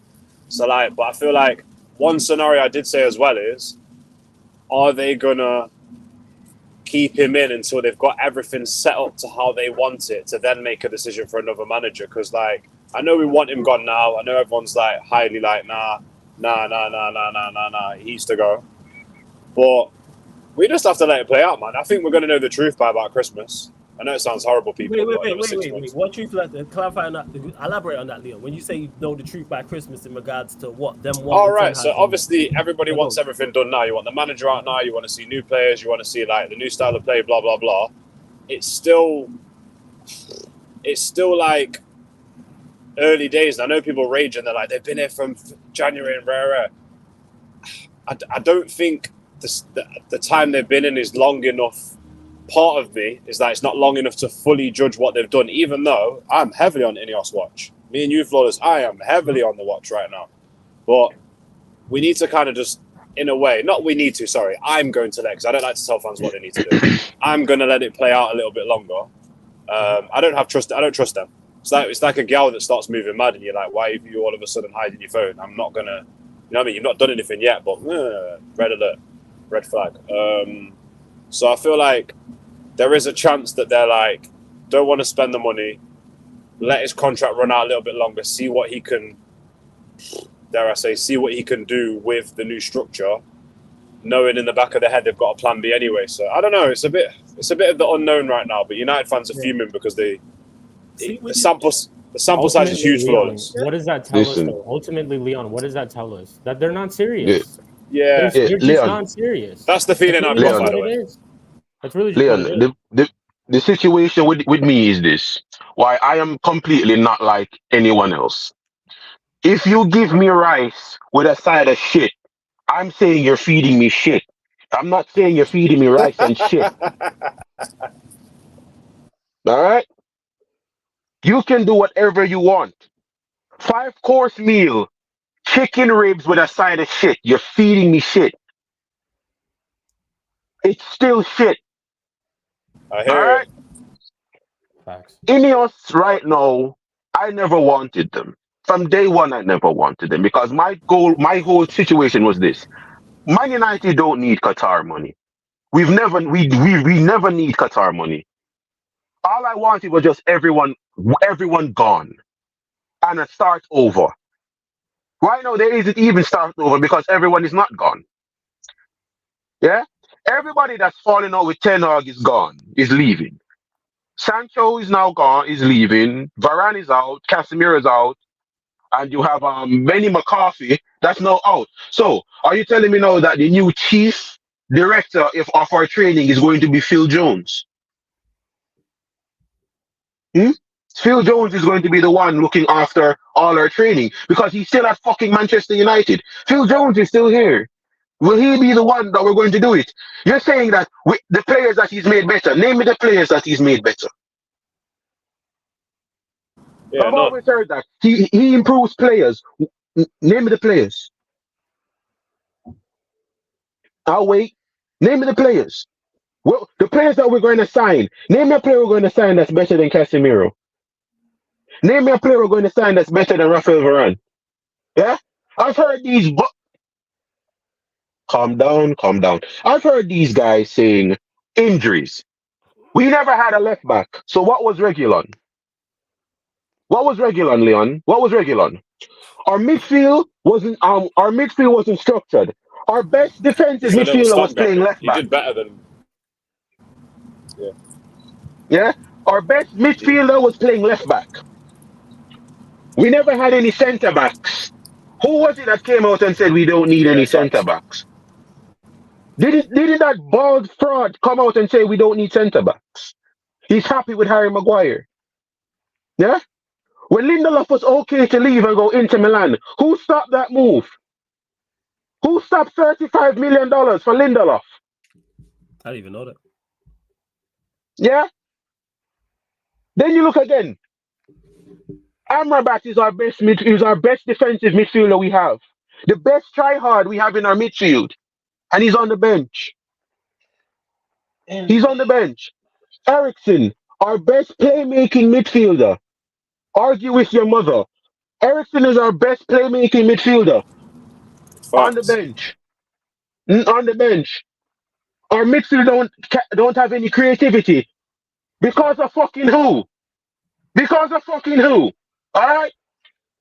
Our wingers aren't dynamic. The person in our team with the second most chance creation this season, think about that. Sancho left and still had the second most chances created at Manchester United. We don't have a dynamic winger, but you got rid of him because he didn't want to say I'm sorry. Yeah? So rubbed as an outfit. We don't have a striker. So what did we spend $75 million on? We need a striker. We don't have a striker. So what did we spend $75 million on? What the fuck is that up there? Yeah? What am I looking at? Is that the Danish Miley Cyrus? One time, Kaneki. Let me just go on, Eddie. Yeah, take a pause for the cause, Kaneki. Go on, Eddie. These people tell me Bruno's good. These people tell me Hoyland's good. These people tell me, oh, you know what? Kobe's the future. So these players are good enough to win 2 trophies, but not good enough for the manager. Make it make sense. Like this is the problem that we've run into. That's the manager's flawless. That's Flawless has been exactly. Flawless has been probably one of the more consistent voices when it comes to get rid of everybody. He doesn't leave anybody out of that. Yeah, that's true. You people who root for Ten Hag have to understand this and live with this. We were 8 points off a top 4. Yeah, we was. I can distinctly attribute that 8-point gap in the manager's qualities. You want to know why? The back half of the season, the last 3 games where we played somewhat decent, he sat 2 in midfield. He still had that fucking big ass hole in the middle, pause, but we still had midfield. We still had a midfield. I'm sorry. I'll be professional. My apologies. I'll be professional. Look at Leon, man. Leon always. It's because he said it. Pause and then went pause. It's Leon, man. It was crazy. It took a second to clock it. I'm sorry. You cannot have it both ways.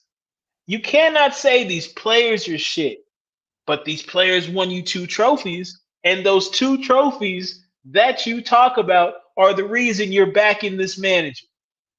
These players, like Kaneki said, the manager did not win that trophy. The players won that trophy. And shout out to whatever bar had Manchester City still sweating out that tequila during the game. They won us that trophy. Your manager was a hindrance to us winning a trophy. We won trophies before him. We'll win trophies after him. This is what we do. So, again, I'll repeat it all the time. the fact that people have brought the FA Cup into the reasoning for why to keep this manager lets me know the standards aren't where they used to be. It cannot be refuted because if an FA Cup is good enough, that's a fact. That is a fact. It's done. It's cooked. We're cooked. We're a cup team. We're fucking battling Tottenham, Aston Villa for fucking scraps because again, Klopp left.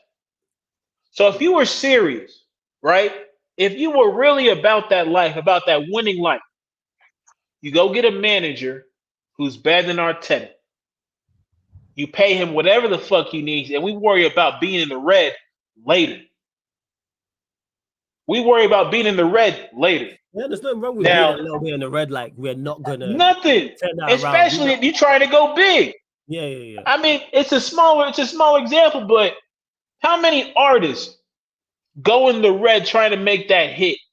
They make that hit, life changes. Yeah, how many ballers, boxers, you name it, people who take risks would, I won't do it, but they'll spend the night in their car to chase that shit. Oh yeah, facts, 100%. But again, now I'm just saying, right? Because Leon does bring up good points. We've been spending money out the wazoo for years. And now there's always a point where you got to pay the piper. I understand that. But if INEOS is brilliant, they work around that. They don't let it hamper their ambitions. And again, sacking this manager, brother, like I said, he earns the right to manage another season. He hasn't done that. And the most success he's had as a manager, we were not playing his style. 6-1-3 is his style, people. That was gonna be my question. I don't even know what his style is. To even say we don't know what his style is. I don't know. I legit don't know. After 2 years. After 2 years. 2 years. 2 years. I'm saying I don't know because this season is different. The football was different to the first season. If we are it's transitional football. Transitional football. Can we Leon, why you bring up the word transition? Leon, why you bring up the word transition? Hit the mute. I got you. Kaneki, I got you. Transitional is a very, very distinctive style, which is full of wish-wash. It's full of wish-wash. Yo, Sheik, what was you gonna say, man? I was just gonna say, since we are talking about tactics, can we also just bring up the fact that he brought back the false nine system probably in our last 4 to 5 games of the season that we actually played well and won, but he banished that system and after preseason. In preseason, that was our system, false nine. And who was playing false nine in preseason? Kaneki, you might know the answer. Sancho. Jadon Sancho was playing false nine in that system, and we were cooking. I know it's preseason. People are going to say, oh, it's just preseason. It's not really this. It's not really that. But what is preseason really for as a squad, right? It's to test the waters, to see, which players fit, how you want to play. That's the time where you test. You don't test in the middle of the season. Like, you don't try to test things out in the middle of the season. You have a plan going forward, and that was his plan. Preseason, false nine was the system that he wanted to play. He abandoned it, through the season. We didn't see any of it up until probably the last couple of games. I think the game against Brighton, the game against Newcastle, the FA Cup final against Manchester City, where Bruno played as a false nine, and look how that turned out. My question is, why didn't you do this in the middle of the season when things weren't going wrong? Why is it that the light bulb just turned on at the end of the season? Hey, Sheik, what's cold? Yeah. Think about who brought him that success and think about what's about to happen to him, right? Casemiro, his best midfielder last season, out of here. Varane, his best center back. Honestly, his most reliable center back, out of here. Martial had all that promise. Martial was the guy that Ten Hag appointed as the striker that Manchester United need, out of here.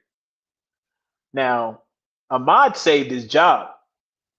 You could say to a certain extent, Anthony saved his job. Both them brothers, they getting playtime. Both of them ain't. Especially with what we're talking about here. Eddie, I need to correct you, People, here we go. Guys, we need to go back and watch the tape, yeah? listen, if you go watch the FA Cup game where Ahmad scored against Liverpool, Ten Hag specifically, just go lip read what Ten Hag says here. He says, I want you to nick the ball from the back, then I want you to just drive with it, and then I want you to just put it right in the bottom right-hand corner. Watch it back, guys. You'll see it. No, that's not even it, Leon. You're forgetting about the other clip when he brought an Ahmad and said, okay, so this is what I want you to do, right, Ahmad? So Robertson is going to make a shit pass at this specific moment in the game, right? at exactly the 97th minute, Robertson is going to make a shit pass at this time. What I want you to do is intercept that pass at that moment, yeah? Dribble past two Liverpool players, yeah? Pass the ball to Garnacho. He's going to run at a 76-degree angle, yeah? He's going to make a shit pass, but don't worry about it. What you're then going to do then, you're going to then caress the ball, dribble onto your right foot, just pass Kwanzaa, then dribble back on your left, and then at that up to minute, I need you to put the ball exactly past Allison at a 36-degree angle at just the right amount of power. That's exactly what he did. That's exactly what he did, you know? He coached it. According to Nadine and these guys, he's a tactical genius. He's done things we've never seen before. Ten Hag is a genius. Could you imagine that? Like, honestly, think about it. Who am I to question Neji and Kai and these guys on their knowledge of Ten Hag? Man called Marcel You tired. need to understand with this transition thing. You need to understand with this transition thing, Leon. Whatever we have on that pitch, hold on. identify itself as football. Yeah? Hold up, What on that pitch is trying to identify itself as football, and I can't stand it. Kaneki, yo, you frozen by the way. Number one, number two, is that what we're saying? He play? Is it transition ball? Is that what we're saying? Does he play transition? Yeah, I think that's the only thing you can call it. No, it's So a stupid thing he came out with. No, I'm not. No.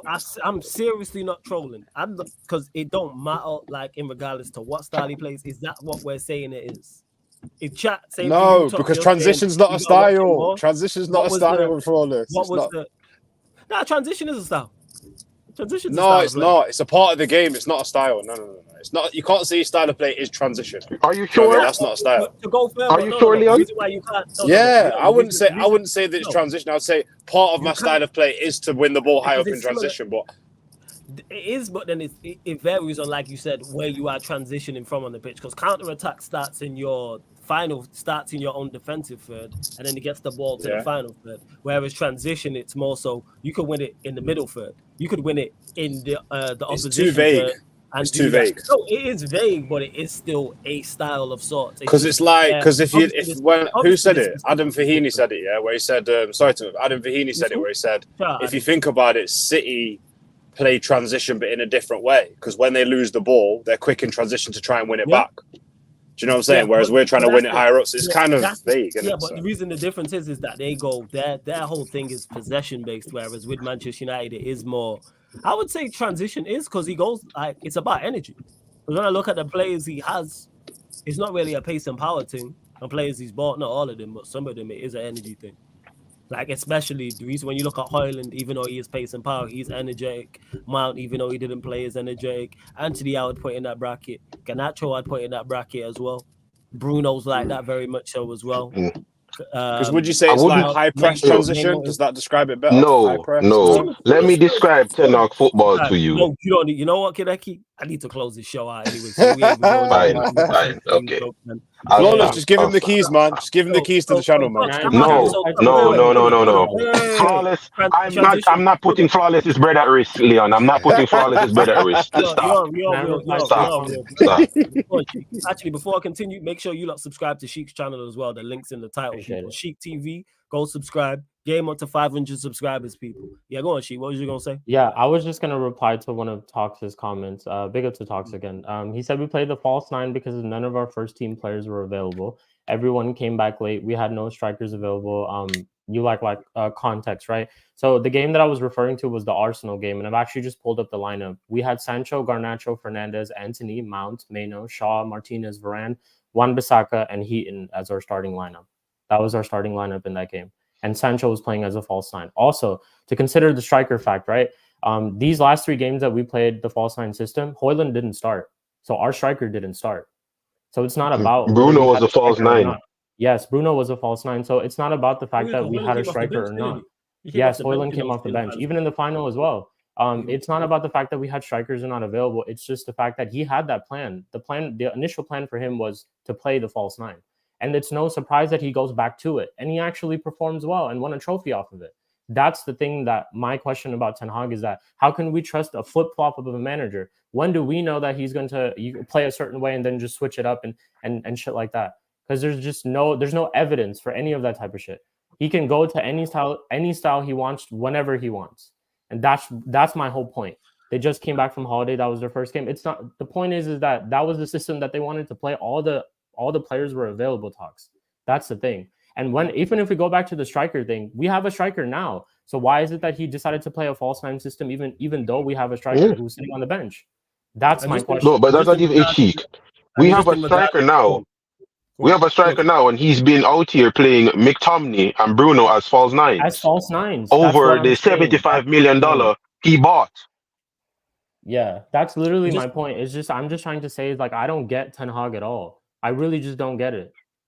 It just makes no sense. Because you're not on the mental fortitude to get just it. Because I know Flawless wants to thing it. I know Flawless wants to close the show. No, I'm not going to troll. I'm not going to troll. No, I'm not going to troll. I'm going to be serious. I can't be serious no more, innit, Flawless? Flawless is like, he's going to do some foolish shit. No.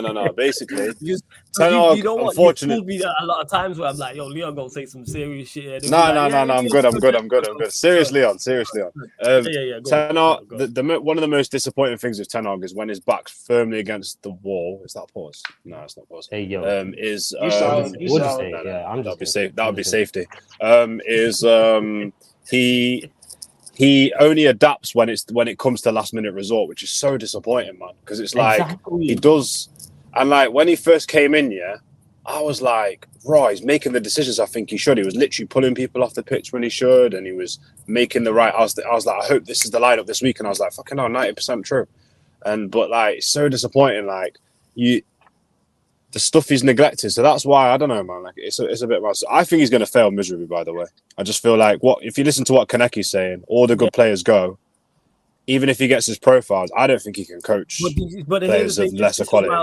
This is why I was asking Sanj. Shout out to Sanj. You said the Black Kenya, that Black Kenya kit is fire as well. Fire. Yeah, this is why I asked Sanj. This is why I asked Starlord. This is why I'm going to ask anyone who's backing this. Because you might have all made it's been interesting topics of conversation in regards to everything that's gone on from pre-season, this season, etc. Like I'm just fully looking at the now and the future, and that's like you mentioned there, failure. What is failure? Exactly. Like, that's why I'm asking because everyone's. What are the definitions? What do we or what do INEOS view as failure? No. Like in regards to INEOS Egypt. So like fuck what they like their fault. Like I'm already done with them. But in regards to that's why I asked Sanj, for example. That's why I asked Starlord. Like, all right, cool. So what are the objectives this season with minimum injuries or no injuries or with that's interesting. Injuries? Are they going to tell us? That's next season. Nah, they told us they did. They responded. Starlord said top 4. You don't care about. No, I meant INEOS. I meant INEOS. Are they going to give us it? Yeah. I don't think so. No, I don't think they're going to do it. This is why when people say he's going to get sacked because of like he's doing a bad job, I don't think he'll perform worse than he did this season. Yeah.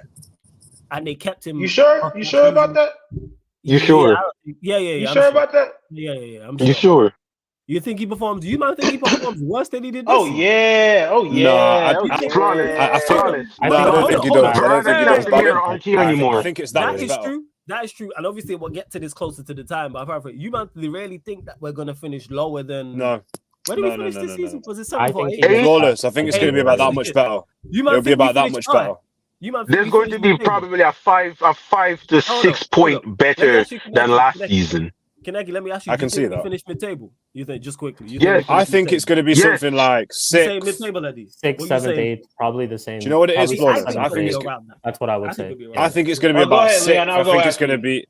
No, I think it's going to be about 6. I think the goal difference is going to be between 5 and 10. These are all still unacceptable for 3 years in, by the way. But I think it's going to be about 5, 10. No, honestly, I do. And I feel like he's gonna have to play the players he buys. Well, actually, no, because he could have a paddy and say, "You've not given me what I want." but I feel like he's going to do we got marginally the better. structure, man. We got the structure. One thing Oh, I yeah, do yeah. expect. No, we got the Actually, structure now. I don't expect anything. What am I talking about for me? No, Leon. No, Leon, what you no, need to no. understand. There you go. Leon, Go on, okay. Kenneth. Let me. Eddie, I'm going to do this Eddie go. before Eddie. Yeah. What you need to Yeah, understand yeah. is this. I've been told that these guys are getting a clean slate now because of INEOS, and this counts as season 1 with Ten Hag. So it's a clean slate for everybody. So That's it. why I'm saying shit ain't going to happen is because Harry Maguire has cost us 86 points since we signed him in the Premier League. Single-handedly, he's cost us 86 Jesus! points. Varane Jesus. is not here anymore. And Varane is not here anymore. We are not going anywhere in the league with that guy in our backline I don't still. think. Yeah. 86 points single-handedly. Yeah. What I expect them to do is they will, because when Manchester United, we will sign players, so that will happen. And I don't think the window will be as bad as the window just gone, because this window that's just gone is one of the worst windows we've had in a long time. Like, this literally the previous summer just gone.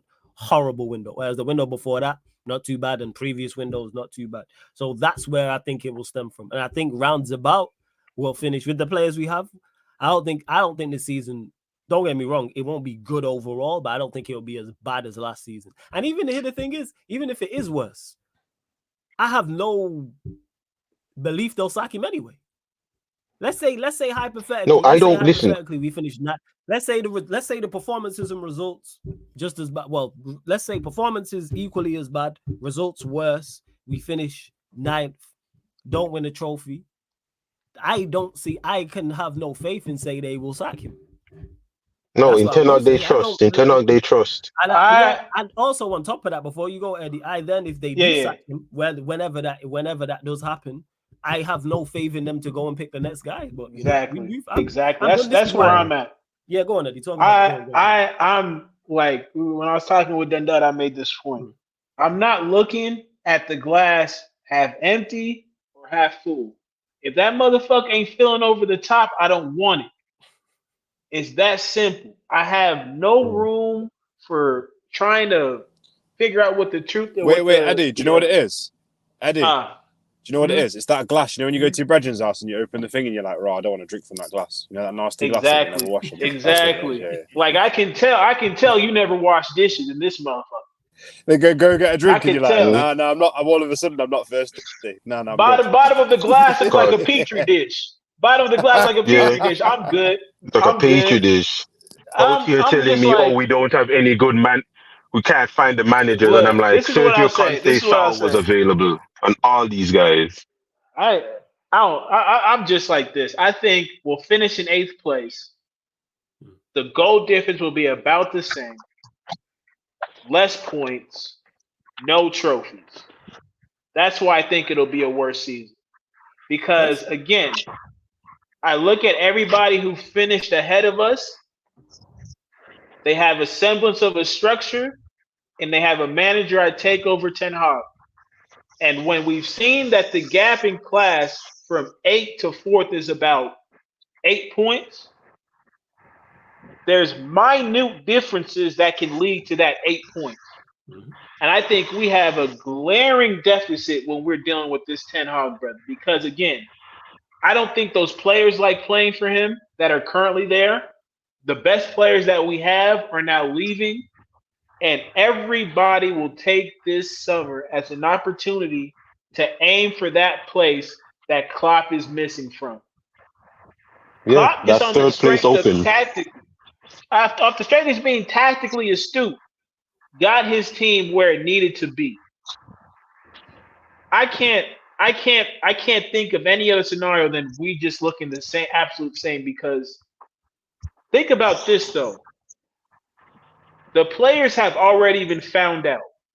That's what fucked Ollie over. He didn't have any kind of adaptation. Ten Hag has no adaptation. This will be his 3rd season in the Prem.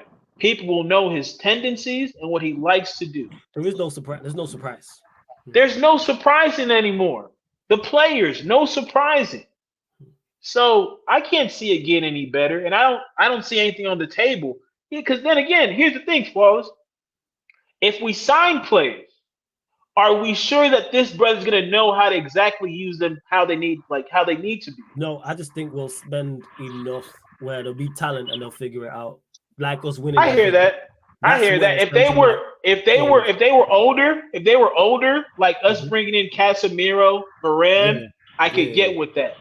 But if we're looking at younger talent to go ahead and put us over the top, nah, bro. Look at Chelsea. Shout out to my homie from South Africa. That's a that daycare center. That daycare center looking crazy. That daycare center looking crazy. So it's funny you say that, Eddie, because we played Omari Forson over Amad Diallo, and now Omari Forson's left to Monza on a free.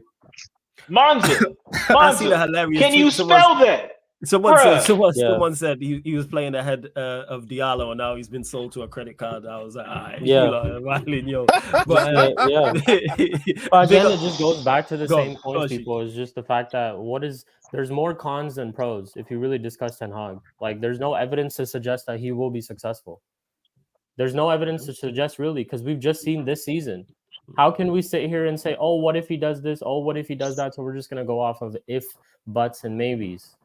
Like that's really what it is. It's a lot of that, and that's why even though it's been into like the chat, I've enjoyed it, and you lot have enjoyed it talking about, like I said, previous stuff. I'm just in the now. That's why I've gotten anyone who's watched me for any significant amount of time knows my thoughts on everything that you lot have spoken. That's why I'm just talking about the here and now, and the here and now is to me, and I said it at the start, people, when I went on a rant for 20 minutes before the ManDem joined or Eddie was here, that we're like, I'm emotionally detaching. We're done now. INEOS, I kept saying it from when INEOS took over. All the questions I have will be answered this summer. I got my answer.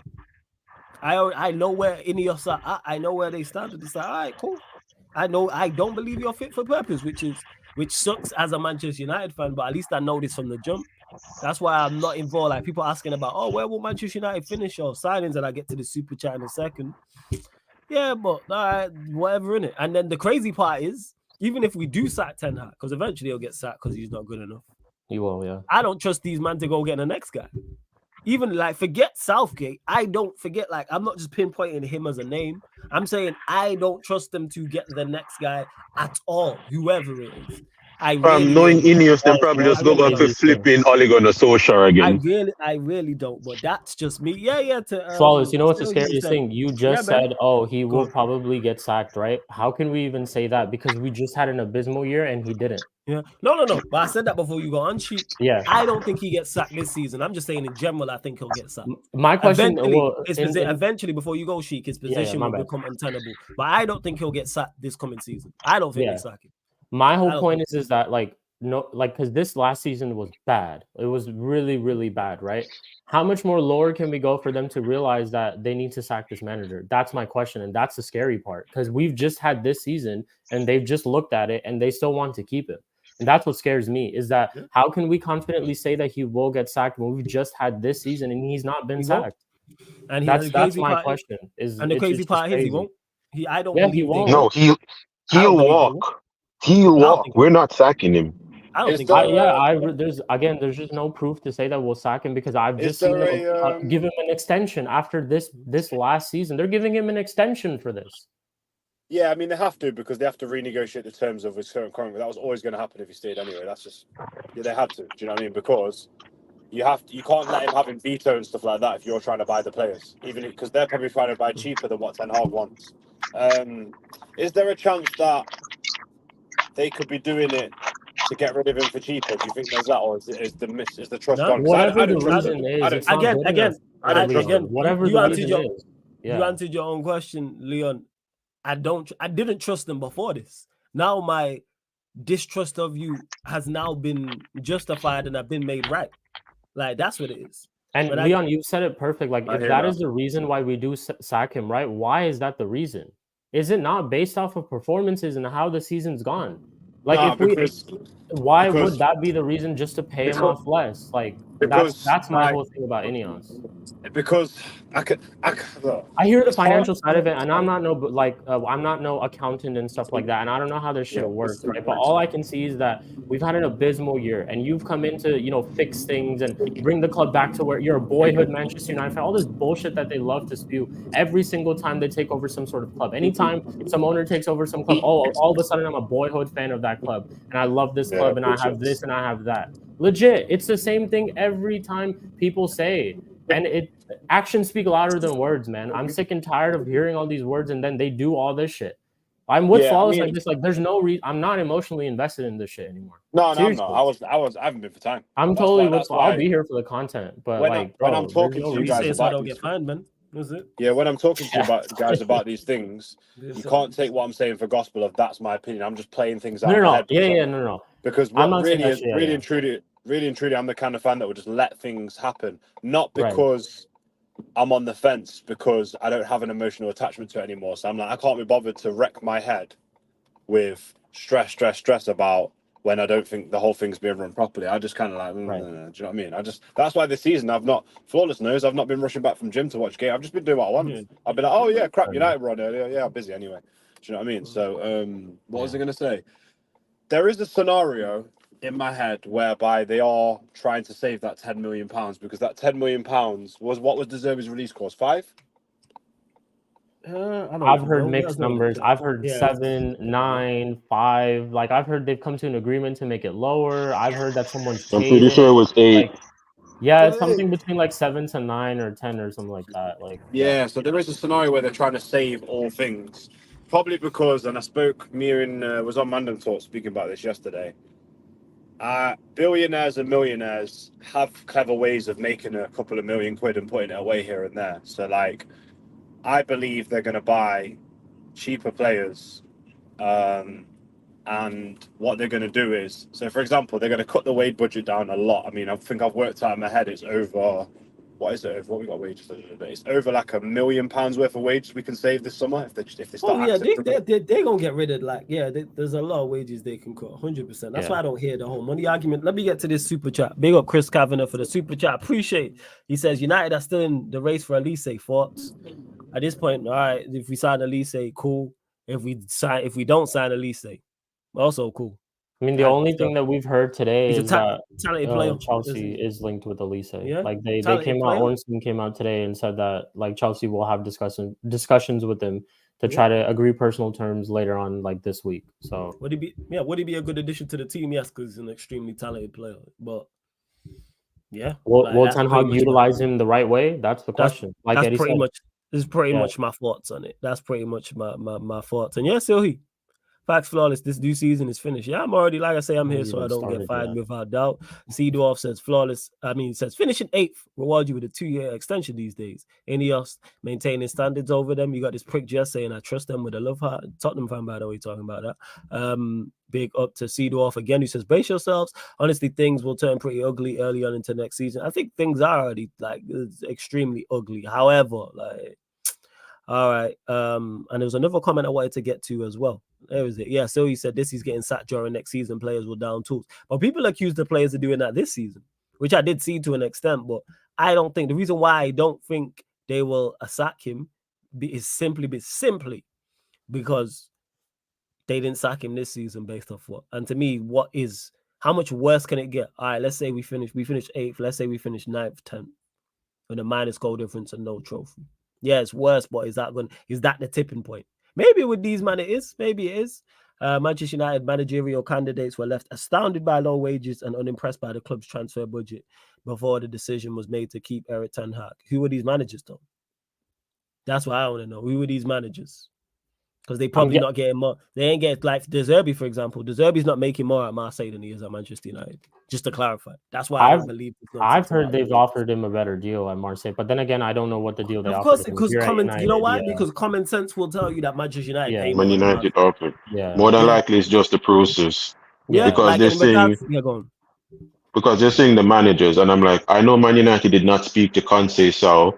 I know Man United did not speak to Almarim. I know Man United didn't speak to Sage. I know they never spoke with Pierre. I know they never spoke with Honus. You didn't speak with any of the managers that fit the type of the system that you said you want to play. You went after the big names and who the fans told you they wanted. That's what you did. You didn't go after a manager that fits your play style. You went after the managers that the fans said they wanted. And that's why it shows me, as I said before, it's just lazy.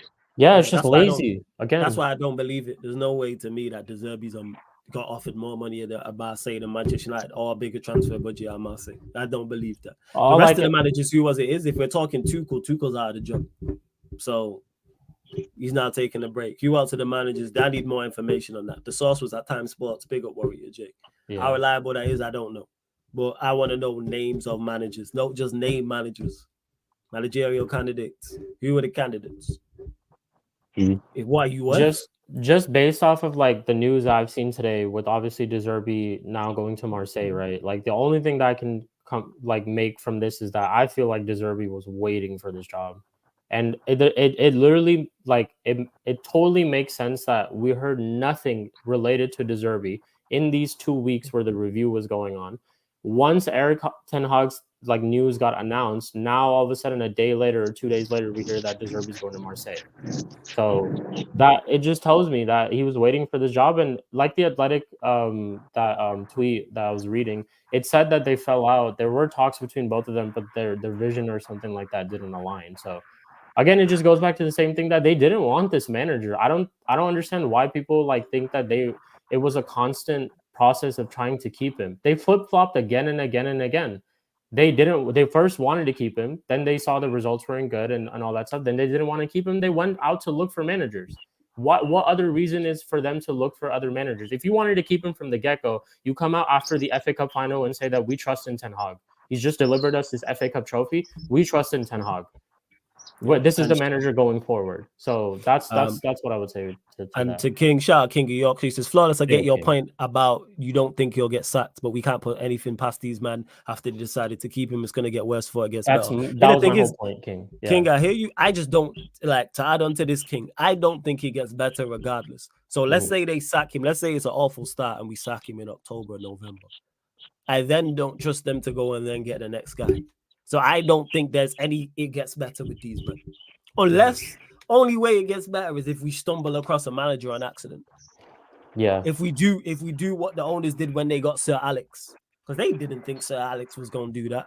It's kind of like that. That's how I'm looking. I don't think it gets better. I think we are screwed regardless. Keeping Ten Hag's here, sacking him this season, keeping him for the rest of the season, it's the same. We are doing nothing in my opinion. They do nothing.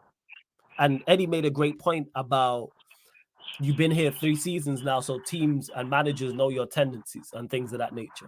So yeah, we'll see. And to Sanju says, question for you boys, what will it take next season for you guys to believe we can move forward? I know you don't think it's possible, but just hypothetically. I've answered this already, but I'll answer it again. I'll answer it again because you asking again, Sanju, and this is to anyone.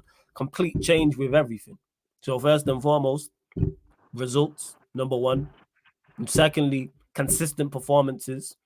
Thirdly, individuals actually performing better and setting up individuals to perform better. 4th, better defensive structure. 5th, our midfield actually from a defensive standpoint looking better. From the midfield standpoint, which is that's point number 6, actually advancing the ball from an offensive standpoint. Our attacks looking better. Better game management overall. Better substitutions, literally did in the first season. So pretty much everything is the point I'm making, Sanj. I just wanted to list. Okay. I just wanted to list off. Wait, before you go, I just wanted to list off things. That's what it is in regards to move forward. Pretty much everything. Well, rather than just say everything, because that's very vague. That's why I listed stuff, and there's more. But I listed 7 or 8 things. But it's not going. It's not possible with this guy. It's like, what will it take next season for you guys to defend Ten Hag? Okay. No, he said to move forward. Okay. No. He said to move forward. For us to believe us to move forward. Okay. Next season, he has to win the Champions League. Yeah. There we go. You got your answer. Let me get to this as well, because people are going to... Is the United managerial job enticing for top managers with low budget and high expectations? Yes, it's enticing for top managers. You know why? Because we pay big money. This whole thing about low budget happens every single season. It happened last year. Manchester United have 50 million to spend, 75 million to spend. Nonsense. Who would the managers? Like I said, enticing. I'll repeat it again. De Zerbi is not getting more money at Marseille than he would have got at Manchester United. De Zerbi is not getting a bigger transfer budget at Marseille than he is at Manchester United. Tuchel's not even in the job, so he has no wages and no budget unless he goes on does punditry. for example, in Germany, or he does punditry over here or somewhere else, where they're not paying him that same wage, number one, and number two, there's no transfer budget with that. This happened last season, and people don't see it. They literally repeat the same thing in Manchester. United will spend minimum 150 million. Minimum. How much did we spend last season? 150, 175? What, Hoyland was 75, Mount was 60, Onana was 40. What are we talking about here? So that's what, 190? Yeah. How much did we spend? It was 190. 65 plus that's 150 right off the back for Mount and Hoyland. And then the 42 for, so it's like, let's just round it up to say 200 M's. 200 M's. Basically 200 M's. So yes, is the United job enticing? Yes. Because one, we still hold weight in regards to the prestige because it is Manchester United, even though that's dwindling. Same way Liverpool could still hire top managers at any point. They can still, because they're Liverpool, even when they're unsuccessful period. Until we play, aside from that, we doubling your wages. Most managers who will come here are probably getting their biggest wage at Manchester United. Probably. Any B tier or lower is definitely. So a De Zerbi, a Thomas Frank, anybody like that. The only managers who we get linked with, actually that out there that I'd say is your creme de la cremes, and Ancelotti, a Pep, etc., etc. That is it. There's few and far between. Tuchel probably getting the most money here. Probably between us and PSG, but Tuchel's probably getting a personal best here. Boy, this way, we're paying more than Chelsea did. Tell you that much. 100%. Pay more than Chelsea did. Because we pay big bucks, we know this. Yeah, and that job's always going to be enticing. Nothing will change when it comes to that, because we're always going to have money like that. Because we doubling wages. Yeah. What are we talking about always. here? But hey, we move.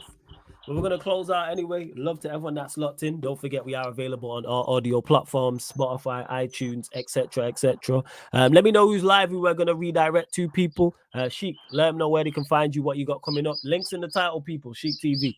Appreciate you, man. Yeah, big up to Eddie, big up to Leon, big up to Kaneki, and big up to you, Flawless, and big up to everyone in the chat too. I very much enjoyed the stream.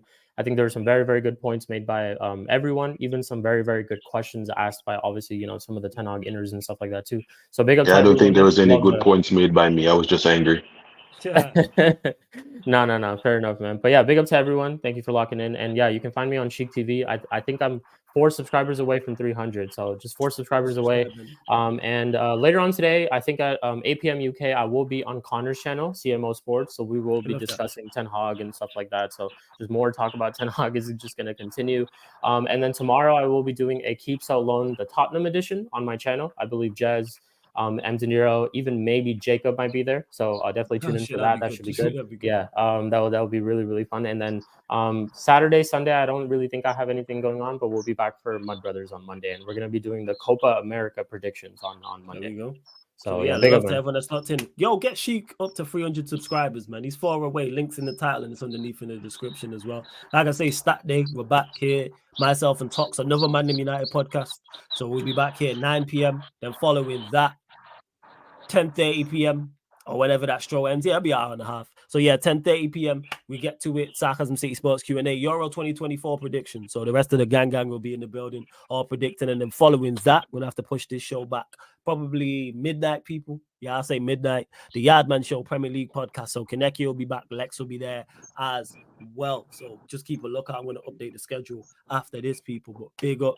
Love to everyone that has locked in. King, I see you. Shout out to everyone in the chat. Big up all the mods. Big up all the members, all the regulars. Let me know who's live, though, people. Who's live? Let me know who's live to redirect. I think Hassam is live. I'm saying. Let me know. Yeah, Hassam is live. Wait. He's doing the watch along the game here. Oh, shit. Is he doing a watch along? Review footage. Ah, shit. Man are going to see me slip. Fuck. Here we go. Okay. Yeah, I need to go there. I need to watch that. Yeah, I need to watch that. Actually, you lot can actually believe me. I don't know if it's the way, because the way I talk about football, the way I play clubs, that you lot think that I'm a good footballer, which is far from the case. Bang average on my life. But people say, nah, you're a baller. No, but we move. Hey, you fit into this United team. That's one thing I'd say. Oh, yeah. Unathletic and limited in ability. Yeah, I fit right in. 100%. No doubt. Nah, I didn't mean it that way, but I just meant that's it, right. Man, put me on the phone. I didn't mean it that way. All right, so go over there, 16/10 raid. We're gonna send you lot to Big Six Mans, and this has been the ManDem United podcast live on the Sarcasm City TV YouTube. Thank you very much for tuning in. INEOS out.